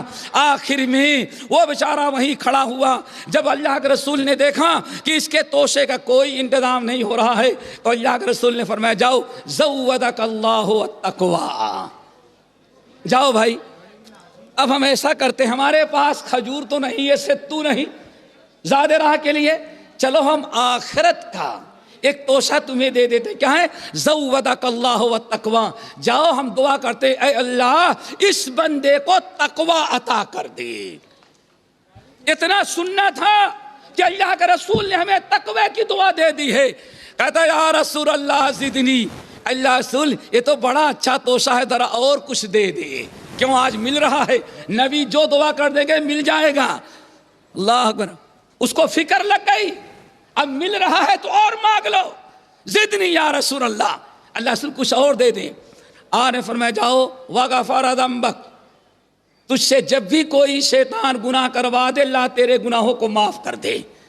بڑا خوش، یا رسول اللہ زدنی، ارے تو بڑا اچھا توشہ ہمیں ملا ہے اور ہمیں دعا دے دیں۔ اللہ رسول نے فرمایا جا وَيَسَّرْ لَكَ الْخَيْرَ حَيْثُ مَا كُنْتَ، جاؤ دنیا میں کہیں بھی تم چلے جاؤ، زندگی میں جہاں رہو اللہ تمہارے لیے نیکیوں کے سارے راستے آسان کر دے۔ یہ تھی اہمیت لوگوں کے نزدیک تقوی کی۔ اور نمبر 10 کسی کو یاد ہے؟ ہاں ماشاء اللہ زندہ ہے لوگ سننے والے ہیں۔ نمبر 7 قول سدید۔ قول سدید، سدید کے معنی اللہ اکبر، قول سدید، قول کے معنی بات، اور بات کس کو کہتے ہیں؟ وہ لکھی ہوئی نہیں، جو زبان ما یتلفظ بہ الانسان۔ کیا ہوگا بھائی؟ کیا ہو گیا؟ ارے بھائی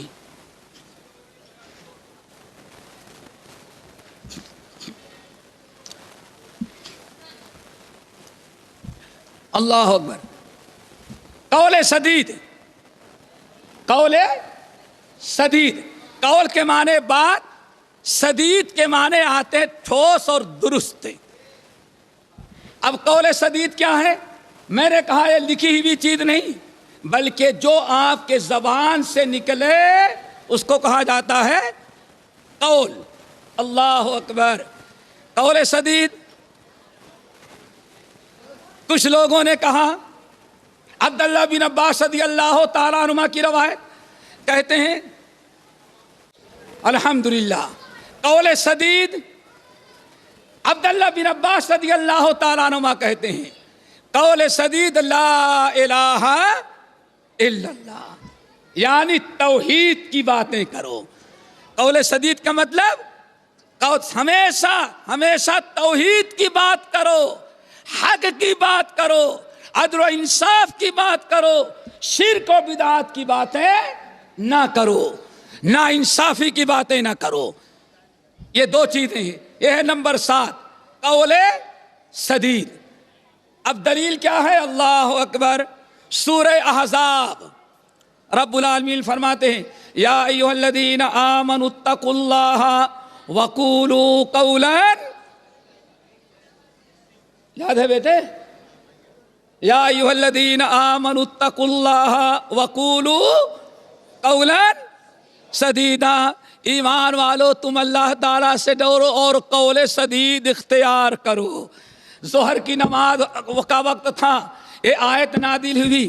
ابو سعید الخدری رضی اللہ تعالیٰ عنہ سے امام احمد بن حنبل روایت کرتے ہیں نبی علیہ السلام نے نماز کے پہلے وہی قبول کر لیا، نماز فرض ظہر پڑھائی، سلام پھیرنے کے بعد فرمایا یا ایھا الناس، یا ایھا الناس، اے لوگو اپنی جگہ پر بیٹھے رہو، بیٹھے رہو، بیٹھے رہو۔ سارے لوگ بیٹھے اور آپ نے کھڑے ہو کر کے کہا ان اللہ یامرکم ان تتقوا اللہ وتقولوا قولا سدیدا، آیت پڑھ کر کے سنائی اور کہا اے لوگو اللہ تعالیٰ حکم دے رہے ہیں کہ اے ان اللہ یامرکم، اے میرے امتیو، میرے صحابیو، اللہ تعالیٰ تم کو دو باتوں کا حکم دے رہا ہے، نمبر ایک تقوی اللہ اختیار کرو اور نمبر دو قول سدید کی پابندی کرو۔ پھر نبی علیہ السلام آگے فرماتے ہیں یصلح لکم اعمالکم، یہ آیت پوری ہوئی۔ پھر حضرت ابو سعید خدری رضی اللہ تعالیٰ عنہ کہتے ہیں عورتوں کو تک آواز نہیں جا رہی تھی، پھر آپ آگے بڑھے اور فرمایا یا معاشر النساء، یا معاشر النساء، اے عورتوں کے گروہ اپنی جگہ پر بیٹھ جاؤ، باہر نہیں جاؤ، باہر نہیں جاؤ، وہیں ٹھہرو، بیٹھی رہو۔ حضرت ابو سعید خدری کہتے ہیں نبی علیہ السلام عورتوں کے مجمع میں گئے اور وہاں بھی جا کر کے کہا یا معاشر النساء، اے عورتوں کو گروہ ان اللہ یامرکن، اللہ تعالیٰ نے تم لوگوں کو بھی حکم دیا ہے کہ قول تقوی اللہ اختیار کرو اور قول سدید۔ اب یہ تقوی اللہ اور قول سدید 7 اور 8 اللہ تعالیٰ نے ارشاد فرمایا اے ایمان والو یا ایھا الذین آمنوا، اے ایمان والو اللہ تعالیٰ سے ڈرو اور قول سدید اختیار کرو۔ یہ دو عمل تم اپنے اندر پیدا کر لو، تقوی اللہ دل میں ہو اور قول سدید زبان پر ہو۔ دل بھی درست ہو، زبان بھی درست ہے تو تمہیں کیا دے گا اللہ تعالیٰ؟ اللہ تعالیٰ 2 نعمتیں سے نوازے گا۔ نمبر 1 یصلح لکم اعمالکم، یصلح لکم اعمالکم، اگر تمہارا دل تقوی سے بھر گیا اور تو تمہاری زبان قول سدید سے آراستہ پیراستہ ہو گئی تو یاد رکھو اللہ 2 نعمتیں تمہیں عطا کرے گا۔ نمبر 1 یصلح لکم اعمالکم، اللہ تعالیٰ تمہارے سارے اعمال کی اصلاح فرما دیں گے، تمہارا معاشرہ بھی درست ہو جائے گا، تمہارے میاں بیوی کے تعلقات بھی اچھے ہو گئے، دوستیاں بھی تمہاری درست ہو جائے، زندگی کے سارے تمہارے مسائل اللہ تعالی حل کر دینے کا وعدہ کرتا ہے، تمہاری اصلاح فرمانے کا اعلان کرتا ہے، بشرطے کہ تم اپنے اندر تقوی اللہ اور قول سدید پیدا کر لو۔ پھر دوسری چیز کیا؟ انسان ہو کتنا بھی تقوی رہے گا، کتنا بھی قول سدید اختیار کرو گے، لیکن شیطان ہے تمہارے پیچھے، تمہارا نفس امارہ ہے، یہ دونوں تم سے اگر کبھی کوئی گناہ کرا دیے، تم سے نافرمانی سرزد ہو گئی تو اللہ رب العالمین اعلان کرتا ہے یغفر لکم ذنوبکم، پرواہ نہ کرو، تقوی اللہ اور قول سدید کے برکت سے جتنے گناہ تم سے سرزد ہوتے رہیں گے اللہ تمہارے سارے گناہوں کو معاف کر دے گا۔ ضرورت ہے میرے بھائی، آپ چاہتے ہیں کہ آپ کا معاشرہ سدھرے تو ان اسباب کو اپنائیں۔ آخری چیز اور نمبر 8 کہ نمبر 9، نمبر 8 وہ کیا ہے میرے بھائی؟ لڑائی کب ہوتی ہے؟ لڑائی کب ہوتی ہے؟ اب اس کی تفصیل میں جائیں گے تو مشکل ہے، لیکن یہاں سے جانے کے بعد سورہ ہود، سورہ اعراف، سورہ شعراء آپ جائیں، قوم سمود، صالح علیہ السلام، شعیب علیہ السلام، ان کے واقعات کو اور ان کی داستان پڑھیں گے تو وہاں ایک چیز اور آئے گی، ہمارے معاشرے میں، ہمارے سماج میں قتل و غارت، خونریزی، بدن من امنی، ایک دوسرے سے لڑائی کب ہوتی ہے؟ جب ایک دوسرے کا حق ادا نہ کیا جائے۔ ایک دوسرے کے حقوق کو ادا کرتے رہو تو انشاءاللہ ہمارا معاشرہ بڑا امن و امان کا ہوگا۔ اسی لیے رب العالمین نے قرآن پاک میں متعدد مقامات پر بڑی تاکید کیا، حقوق العباد ادا، اللہ کا بھی حق ادا ہو اور اللہ کے بندوں کا بھی حق ادا ہو۔ اللہ نے فرمایا فآت ذی القربی حقہ والمسکین وابن السبیل، اے میرے بندے، اللہ تعالیٰ نے اللہ کا حق ادا کر اور فآت ذی القربی حقہ، قرابت داروں کا حق ادا کرتے رہے، اسی طرح سے مسافروں کا حق ادا کرتا رہے، اور فآت ذی القربی حقہ والمسکین، غریبوں کا، مسکینوں کا، ایک دوسرے کے حقوق کو ادا کرتے رہو۔ اللہ تعالیٰ تمہارے اندر امن و امان برقرار رکھے گا اور ہر قسم کے فساد اور ہر قسم کے منکرات اور برائیوں سے اللہ تعالیٰ آپ کو بچائے گا۔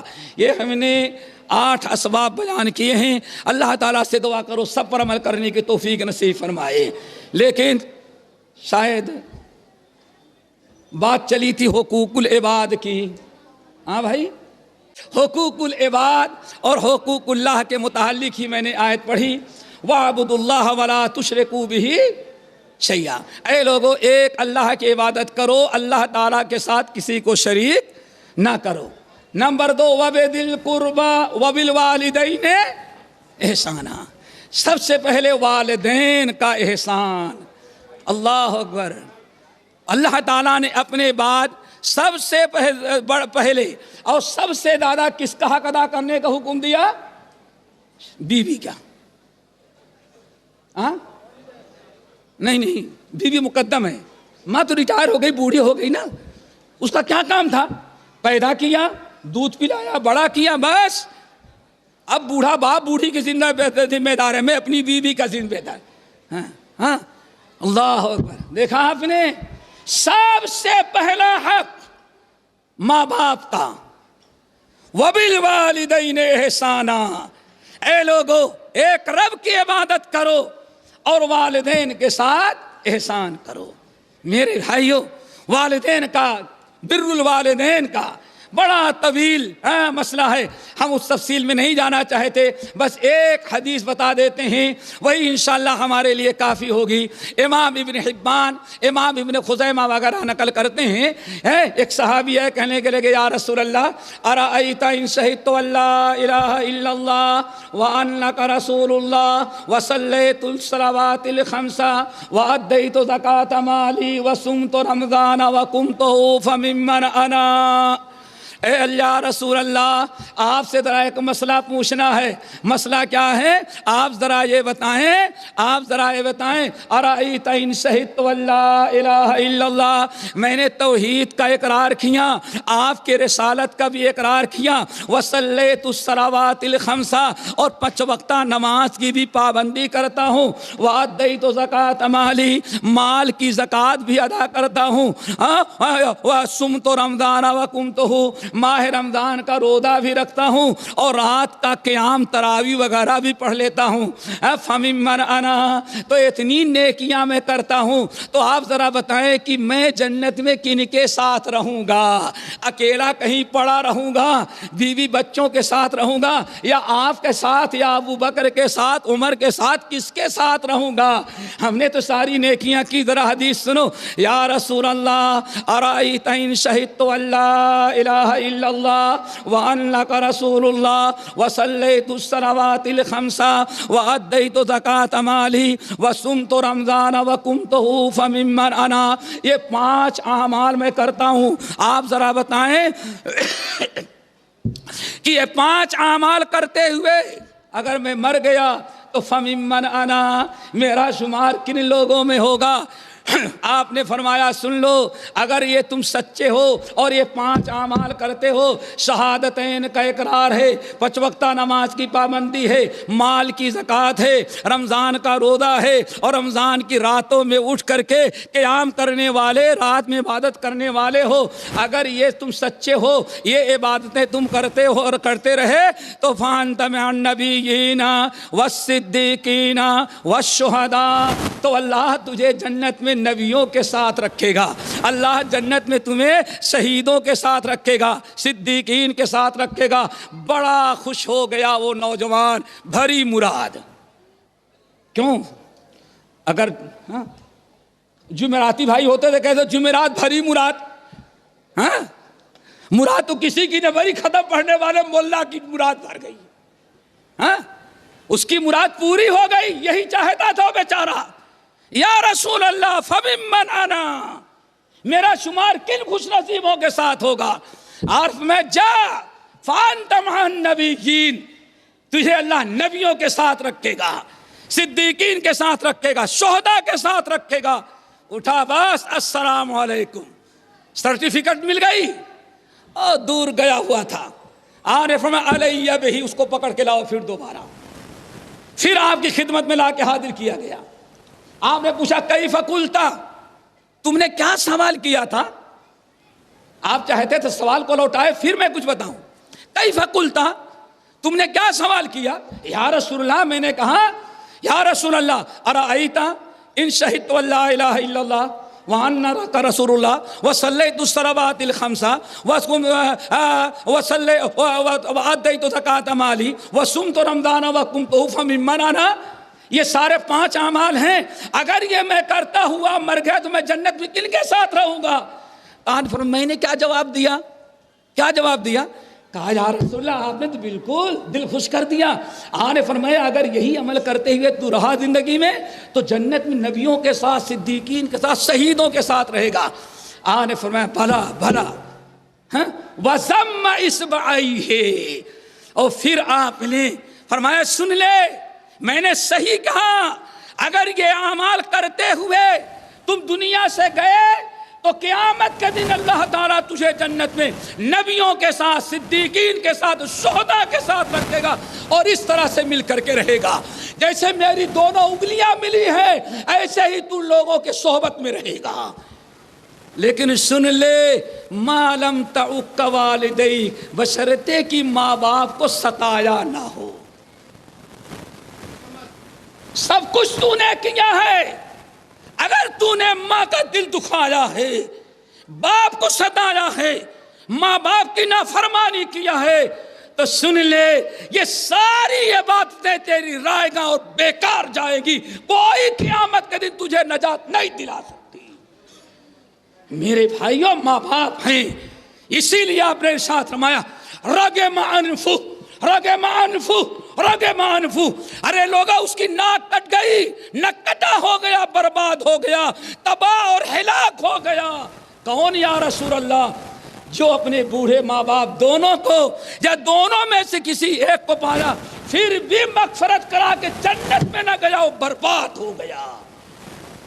سیدھی سے بات ہے، اللہ کے رسول نے فرمایا تیرے ماں باپ تیری جنت ہیں، اب تیری مرضی، جنت کے دروازے کو توڑ ڈال یا جنت کے دروازے کو باقی رکھ، اور قیامت کے دن کھلا ہوا تجھے دروازہ مل جائے۔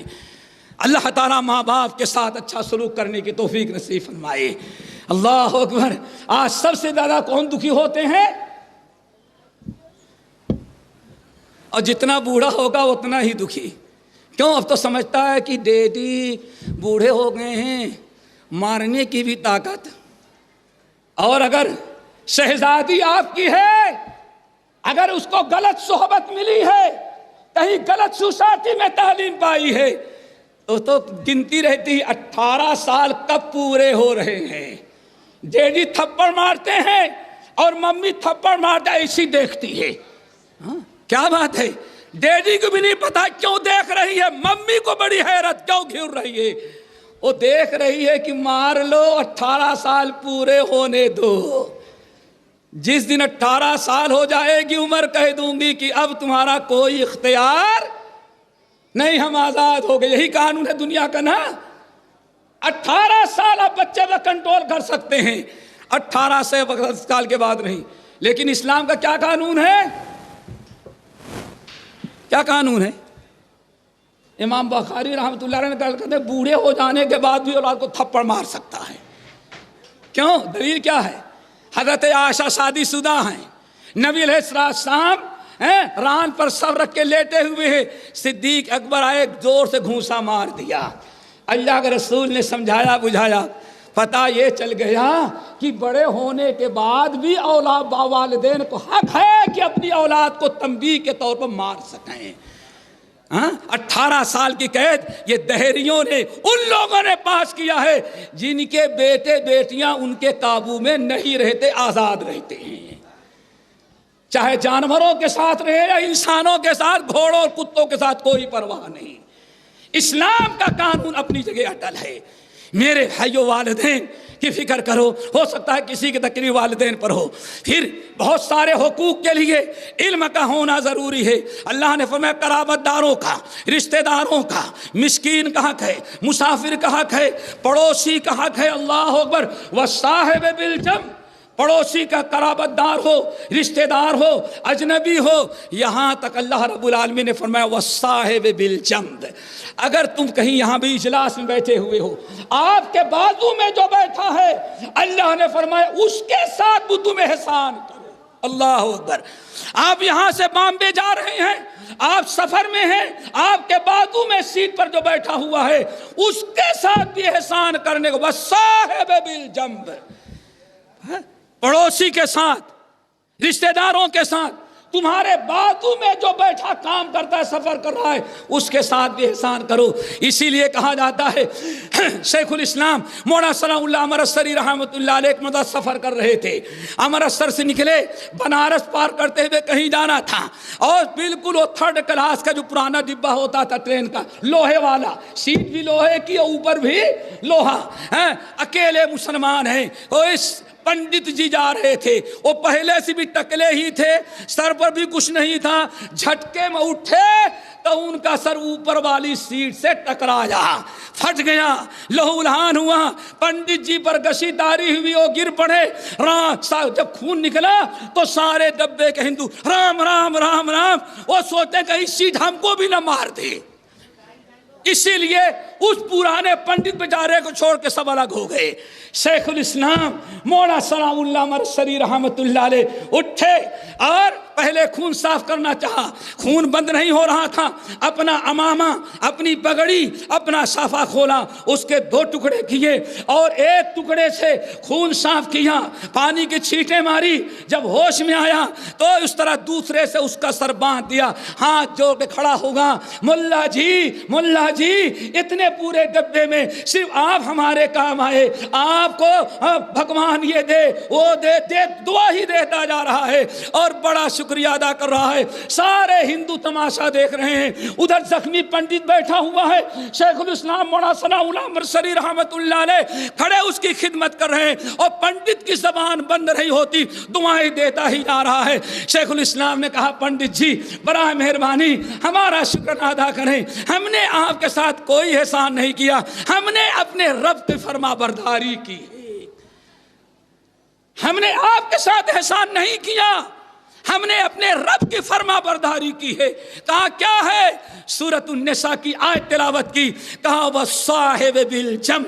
ہمارے رب نے آسمانی کتاب قرآن پاک میں حکم دیا ہے کہ ماں باپ کے ساتھ احسان کرو, قرابت داروں کے ساتھ کرو, پڑوسیوں کے ساتھ کرو, اور رشتہ داروں کے ساتھ, مسافر کے ساتھ, یہاں تک کہ تمہارے بازو میں جو ساتھی بیٹھا ہوا ہے اس کے ساتھ بھی تم احسان کرو. یہ تھا ہمارے اسلاف کا, ہمارے علماء اہل حدیث کا کردار. اللہ تعالیٰ انہی علماء کے نقش قدم پر ہم تمام مولویوں کو چلنے کی توفیق دے دے. سارا مسئلہ ہی حل ہو جائے, سارا مسئلہ حل ہو جائے. اگر ہم اپنے اسلاف کا تقوی, ان کا اخلاص, ان کا توکل, ان کا زہد اختیار کر لیں تو شاید اتنی لمبی تقریر کرنے کی ضرورت ہی نہیں. ایک مولوی تقریر کرتا, روتے روتے ہچکیاں بھر جاتی, سننے کی طاقت ہی نہیں رہتی. تو میرے بھائی, حقوق اور حقوق میں آخری بات, آخری بات جو آج ہمارے معاشرے سے بڑی تعلق رکھتی ہے، اصلاح معاشرہ میں حقوق ادا کریں گے معاشرہ ہمارا سدھر جائے گا۔ اور ایک بڑا خطرناک حقوق ہے حقوق الزوجین، میاں بیوی کے حقوق۔ کیا خیال ہے بھائی؟ بوڑھے لوگ سوچتے ہیں کہ ساری زندگی تو گزر گئی، اب کیا کروں گا؟ ہاں، پرانے لوگ سوچتے ہو گئے اب بوڑھے ہو گئے، پہلے بتائے ہوتے تو کچھ کام آتا۔ ہاں، ارے بھائی، اللہ کے رسول نے فرمایا بوڑھے کی شکل بوڑھی ہوتی، دل اس کا جوان ہوتا رہتا۔ جتنے آپ کے حوصلے ہیں بوڑھوں کے حوصلے اس سے زیادہ ہوتے ہیں۔ ہر انسان یحرم ابن آدم، آدم تو بوڑھا ہوتا جاتا ہے، لیکن دو چیزیں اس کی جوان ہوتی ہیں۔ اللہ اکبر، دل جوان ہونا چاہیے۔ اللہ اکبر، سب سے بڑی بات میرے بڑا مسئلہ زوجین کا ہے۔ اللہ تعالیٰ دونوں کے ساتھ کو الفت محبت کے ساتھ رہنے کی توفیق نصیب فرمائے۔ میرا ٹائم شاید ختم ہو گیا ہو، پرچی آنے کے پہلے 5 منٹ میں کچھ باتیں اور بتا کے ختم کر دیتا ہوں۔ کیا خیال ہے بھائی؟ ٹھیک ہے؟ کیا ٹھیک ہے؟ 5 منٹ ٹھیک ہے؟ صفر نہیں چلے گا؟ چلو نہیں چلے گا، صرف 5 منٹ۔ اللہ اکبر۔ ہاں میرے بھائیو، ذرا سوچو، سب سے پہلے آپ حضرات کو حقوق الزوجین بڑا طویل مسئلہ ہے، صرف ایک چیز بتائیں کہ ایک ہم میں سے ہر مرد سوچے کہ عورت ہے کیا۔ سب سے پہلی چیز سوچو، اور واللہ یہی ایک چیز آپ سمجھ لیں تو سارا مسئلہ حل ہو جائے کہ آپ کے گھر میں کسی کی بیٹی سے آپ نے نکاح کیا، آپ کی بیوی بن کر کے آئی ہے کیا؟ وہ کیا وہ خرید کر کے زر خرید لائی جائی گئی ہے کیا؟ سورۃ النحل کی ایک آیت کافی ہے، سورۃ النحل، اور یہی ایک آیت اپنا لے تو کبھی شوہر اپنی بیوی سے نفرت کر ہی نہیں سکتا۔ اندھی لنگڑی کالی رولی کچھ بھی ہوگی سب چلے گی، لیکن اگر اس آیت پر عمل کیا جائے تب واللہ جعل لکم من انفسکم ازواجا وجعل لکم من ازواجکم بنین وحفدا ورزقکم من الطیبات افبالباطل یؤمنون وبنعمت اللہ ہم یکفرون۔ اللہ فرماتے ہیں اے مردو، یہ جو تمہارے گھر میں بیوی ہے سوچا کبھی کتنی بڑی نعمت ہے؟ یہ کیا ہے معلوم ہے؟ واللہ جعل لکم من انفسکم ازواجا، سب سے پہلے تو اللہ تعالیٰ نے تمہارے ہی جنس سے، تمہاری زبان سے، تمہارے ہی طرح کی اللہ تعالیٰ نے تم کو بیوی دیا۔ دیکھو اللہ نہیں فرمایا عورتوں تم کو شوہر دیا، اس آیت میں یہی کمال ہے۔ مفسرین کہتے ہیں اگر اسی ایک آیت پر غور کیا جائے، اس آیت میں صرف اللہ نے شوہروں کو مخاطب کیا، عورتوں کا کوئی تذکرہ نہیں۔ واللہ جعل لکم من انفسکم ازواجا، اے دنیا کے لوگوں، تمہارے گھر میں تمہاری بیوی آئی، سمجھا کیا ہے؟ اللہ تعالیٰ نے تمہارے ہی جنس سے، تمہارے ہی نسل سے، اللہ رب العالمین تمہارے ہی جیسے کھانے والی، پینے والی، بولنے والی، بات کرنے والی، دل لگی کرنے والی، ہنسانے والی، اور غصہ آ جائے تو جب تک تم سے کو خوش نہ کر لے تب تک نہ سونے والی، نہ کھانے والی۔ یہ کون ہے؟ کس نے دیا ہے؟ کہیں ایسا نہیں کہ رتنا گیری کے کسی آم کے باغ میں لڑکیاں لگی ہوں اٹھا کے توڑ لاؤ۔ کس نے دیا؟ واللہ جعل لکم، رب السماوات نے وہ دیا ہے تمہیں۔ دیکھا آپ نے؟ پھر بیوی آ گئی، اور بیوی سے تمہیں کیا ملی؟ واللہ جعل لکم من ازواجکم بنینا، بنینا، اور اللہ نے کیا کیا؟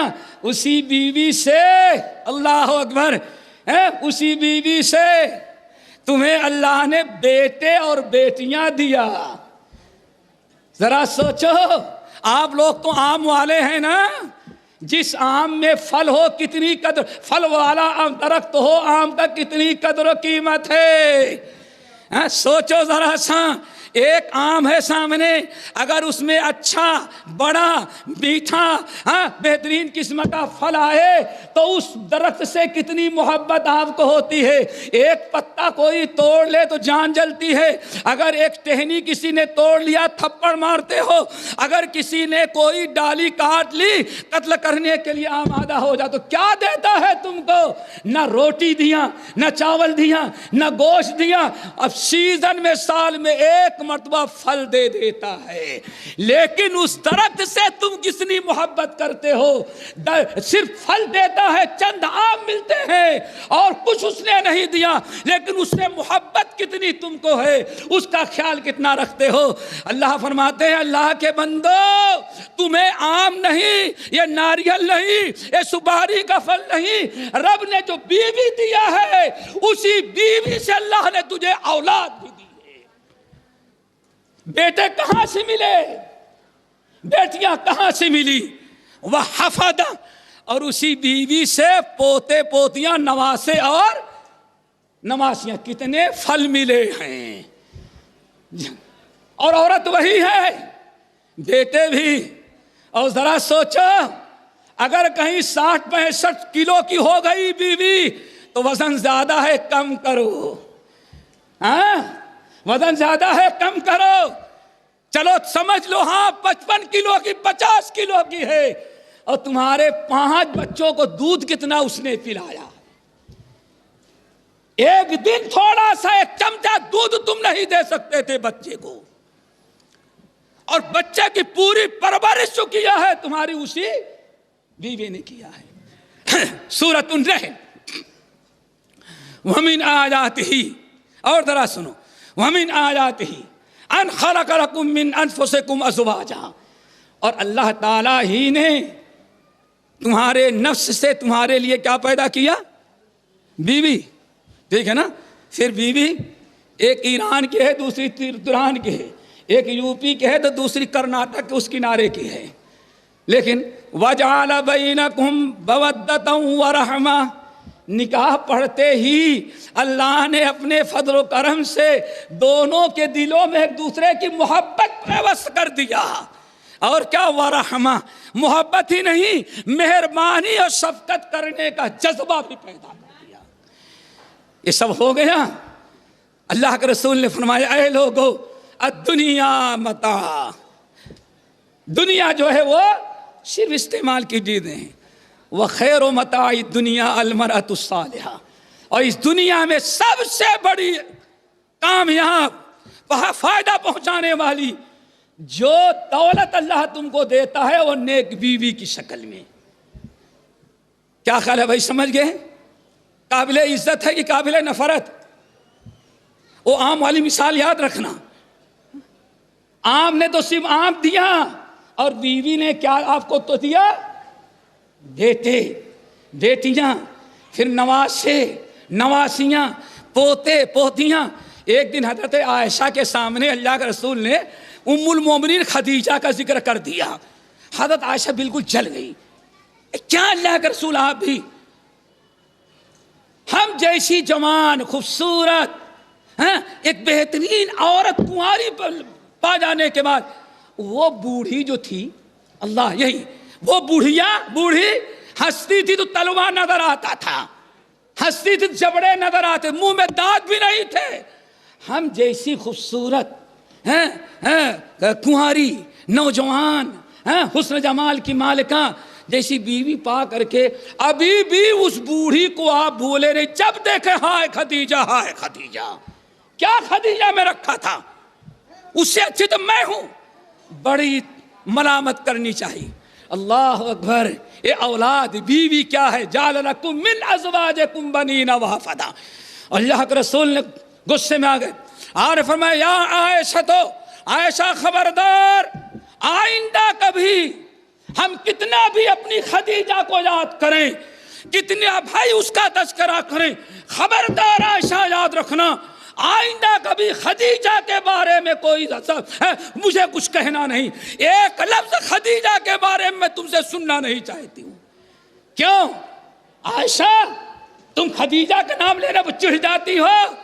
اللہ کی قسم تمہیں معلوم ہے میری خدیجہ کیا ہے؟ میری خدیجہ وہ ہے جب سارے لوگوں نے کفر کیا تو ہماری تصدیق ایمان لائی، جب سارے لوگوں نے جھٹلایا اس نے ہماری تصدیق کی، جب دنیا نے ہمارا بائیکاٹ کیا میری خدیجہ نے ساری دولت میرے قدموں پر ڈال دی۔ اور عائشہ سب سے بڑی چیز سن لے، اللہ نے جتنی اولاد دیا سب مجھے میری خدیجہ سے دیا، خدیجہ سے مجھے اتنا ملا ہے، اس لیے خدیجہ کے خلاف آئندہ کبھی آواز نہیں نکالنا۔ حضرت عائشہ کہتی ہیں اس دن سے کبھی خدیجہ کا تذکرہ تو نہیں، بس ایک ہی دل میں تمنا تھی، کاش کی خدیجہ کی جگہ پر میں ہوتی اور میری جگہ پر خدیجہ ہوتی۔ بس میرے بھائیو ادھر مردوں کا اللہ کا رسول حکم دے رہے ہیں وَعَاشِرُوهُنَّ بِالْمَعْرُوفِ، بھلائی کے ساتھ عورتوں کے ساتھ زندگی گزارو۔ اور سب سے بڑی چیز کیا؟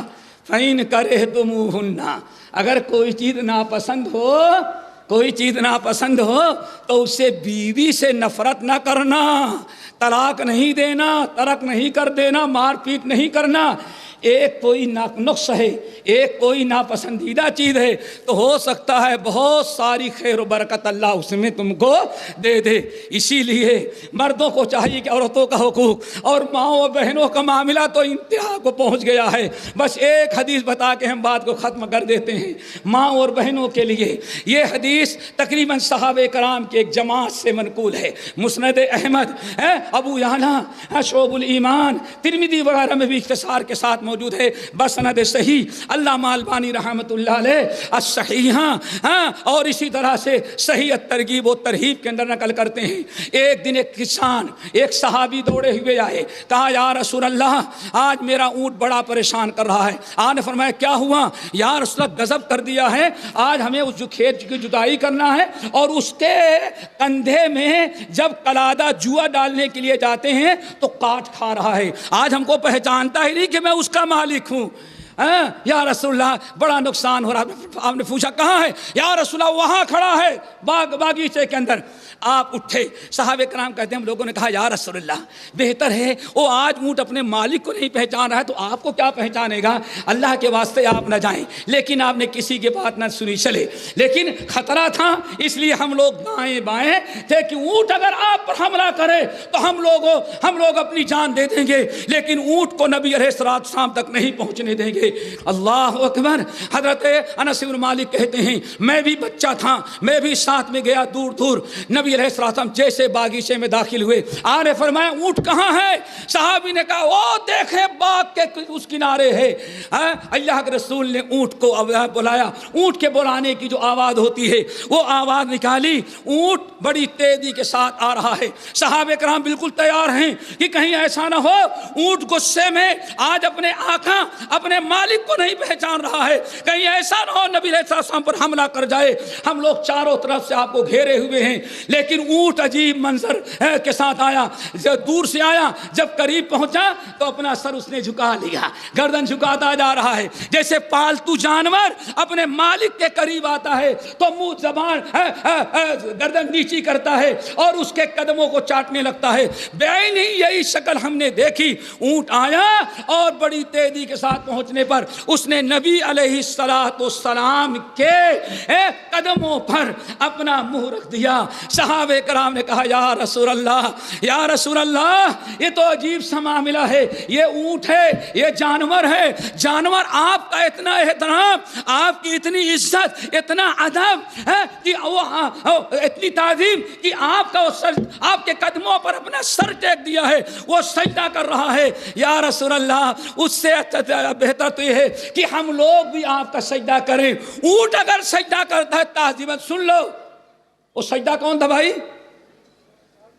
کہتے ہیں سجدہ دو طرح کا ہے، تعظیمت درگاہ کا جائز ہے لیکن عبادت والا صرف کس کے لیے ہے؟ اللہ کے لیے۔ اللہ اکبر۔ تو ذرا دیکھنا، غور سے سننا، یا رسول اللہ یہ اونٹ تو آپ کے تعظیم، آپ کے ادب میں آپ کا سجدہ کر رہا ہے، اونٹ سے اتنا احترام کرتا، ہم لوگوں کو تو ہم تو اس سے افضل ہیں، ہم لوگوں کو بھی چاہیے کہ آپ کا سجدہ کریں۔ اللہ اکبر۔ اللہ رسول نے اجازت دیا، کیا فرمایا؟ لو کنت آمر لأحد ان یسجد لأحد لأمرت المرأة ان تسجد لزوجها۔ اے لوگو خبردار، یہ اونٹ جو حرکت کیا وہ حرکت تم نہ کرنا۔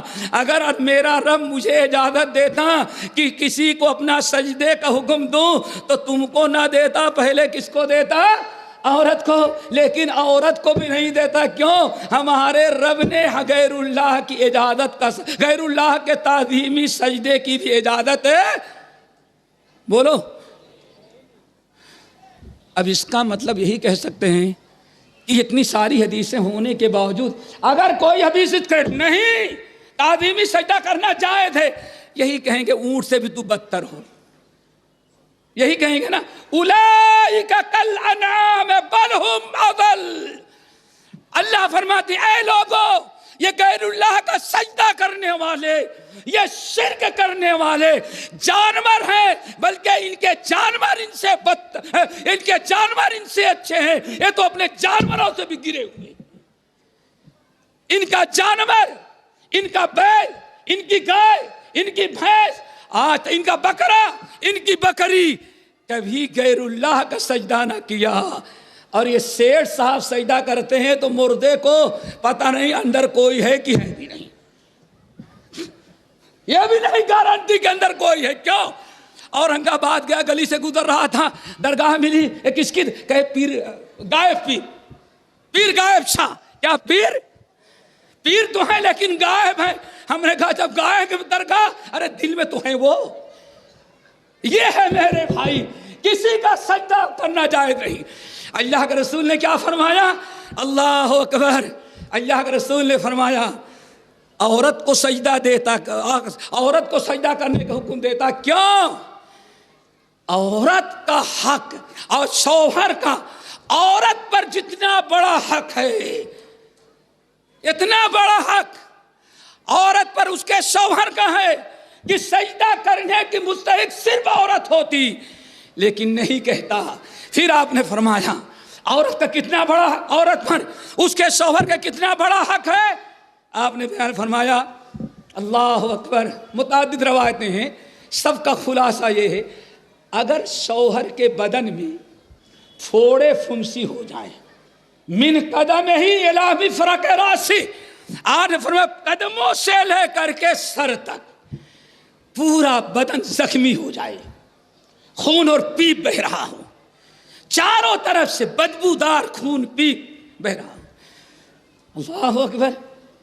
اب وہ عورت اگر اپنے شوہر کے خون اور پیپ کی صفائی کرنا چاہتی ہے تو اس کو تکلیف ہوتی ہے، کپڑے سے پوچھے تو برداشت نہیں کر پاتا ہے، آخر میں اگر وہ انگلی سے صاف کرتی ہے، جب بھی شوہر انگلی کا چمڑا ٹچ کرتا ہے، جب بھی شوہر کو تکلیف ہوتی ہے، آخر میں عورت بیچاری وفادار ہے، شوہر کی خدمت گزار ہے، شوہر کی محبت رکھنے والی ہے، اور برداشت نہیں کر سکتی کہ میرے شوہر کا خون و پیپ بہتا رہے اور اس طرح سے گندا ہمارا شوہر رہے۔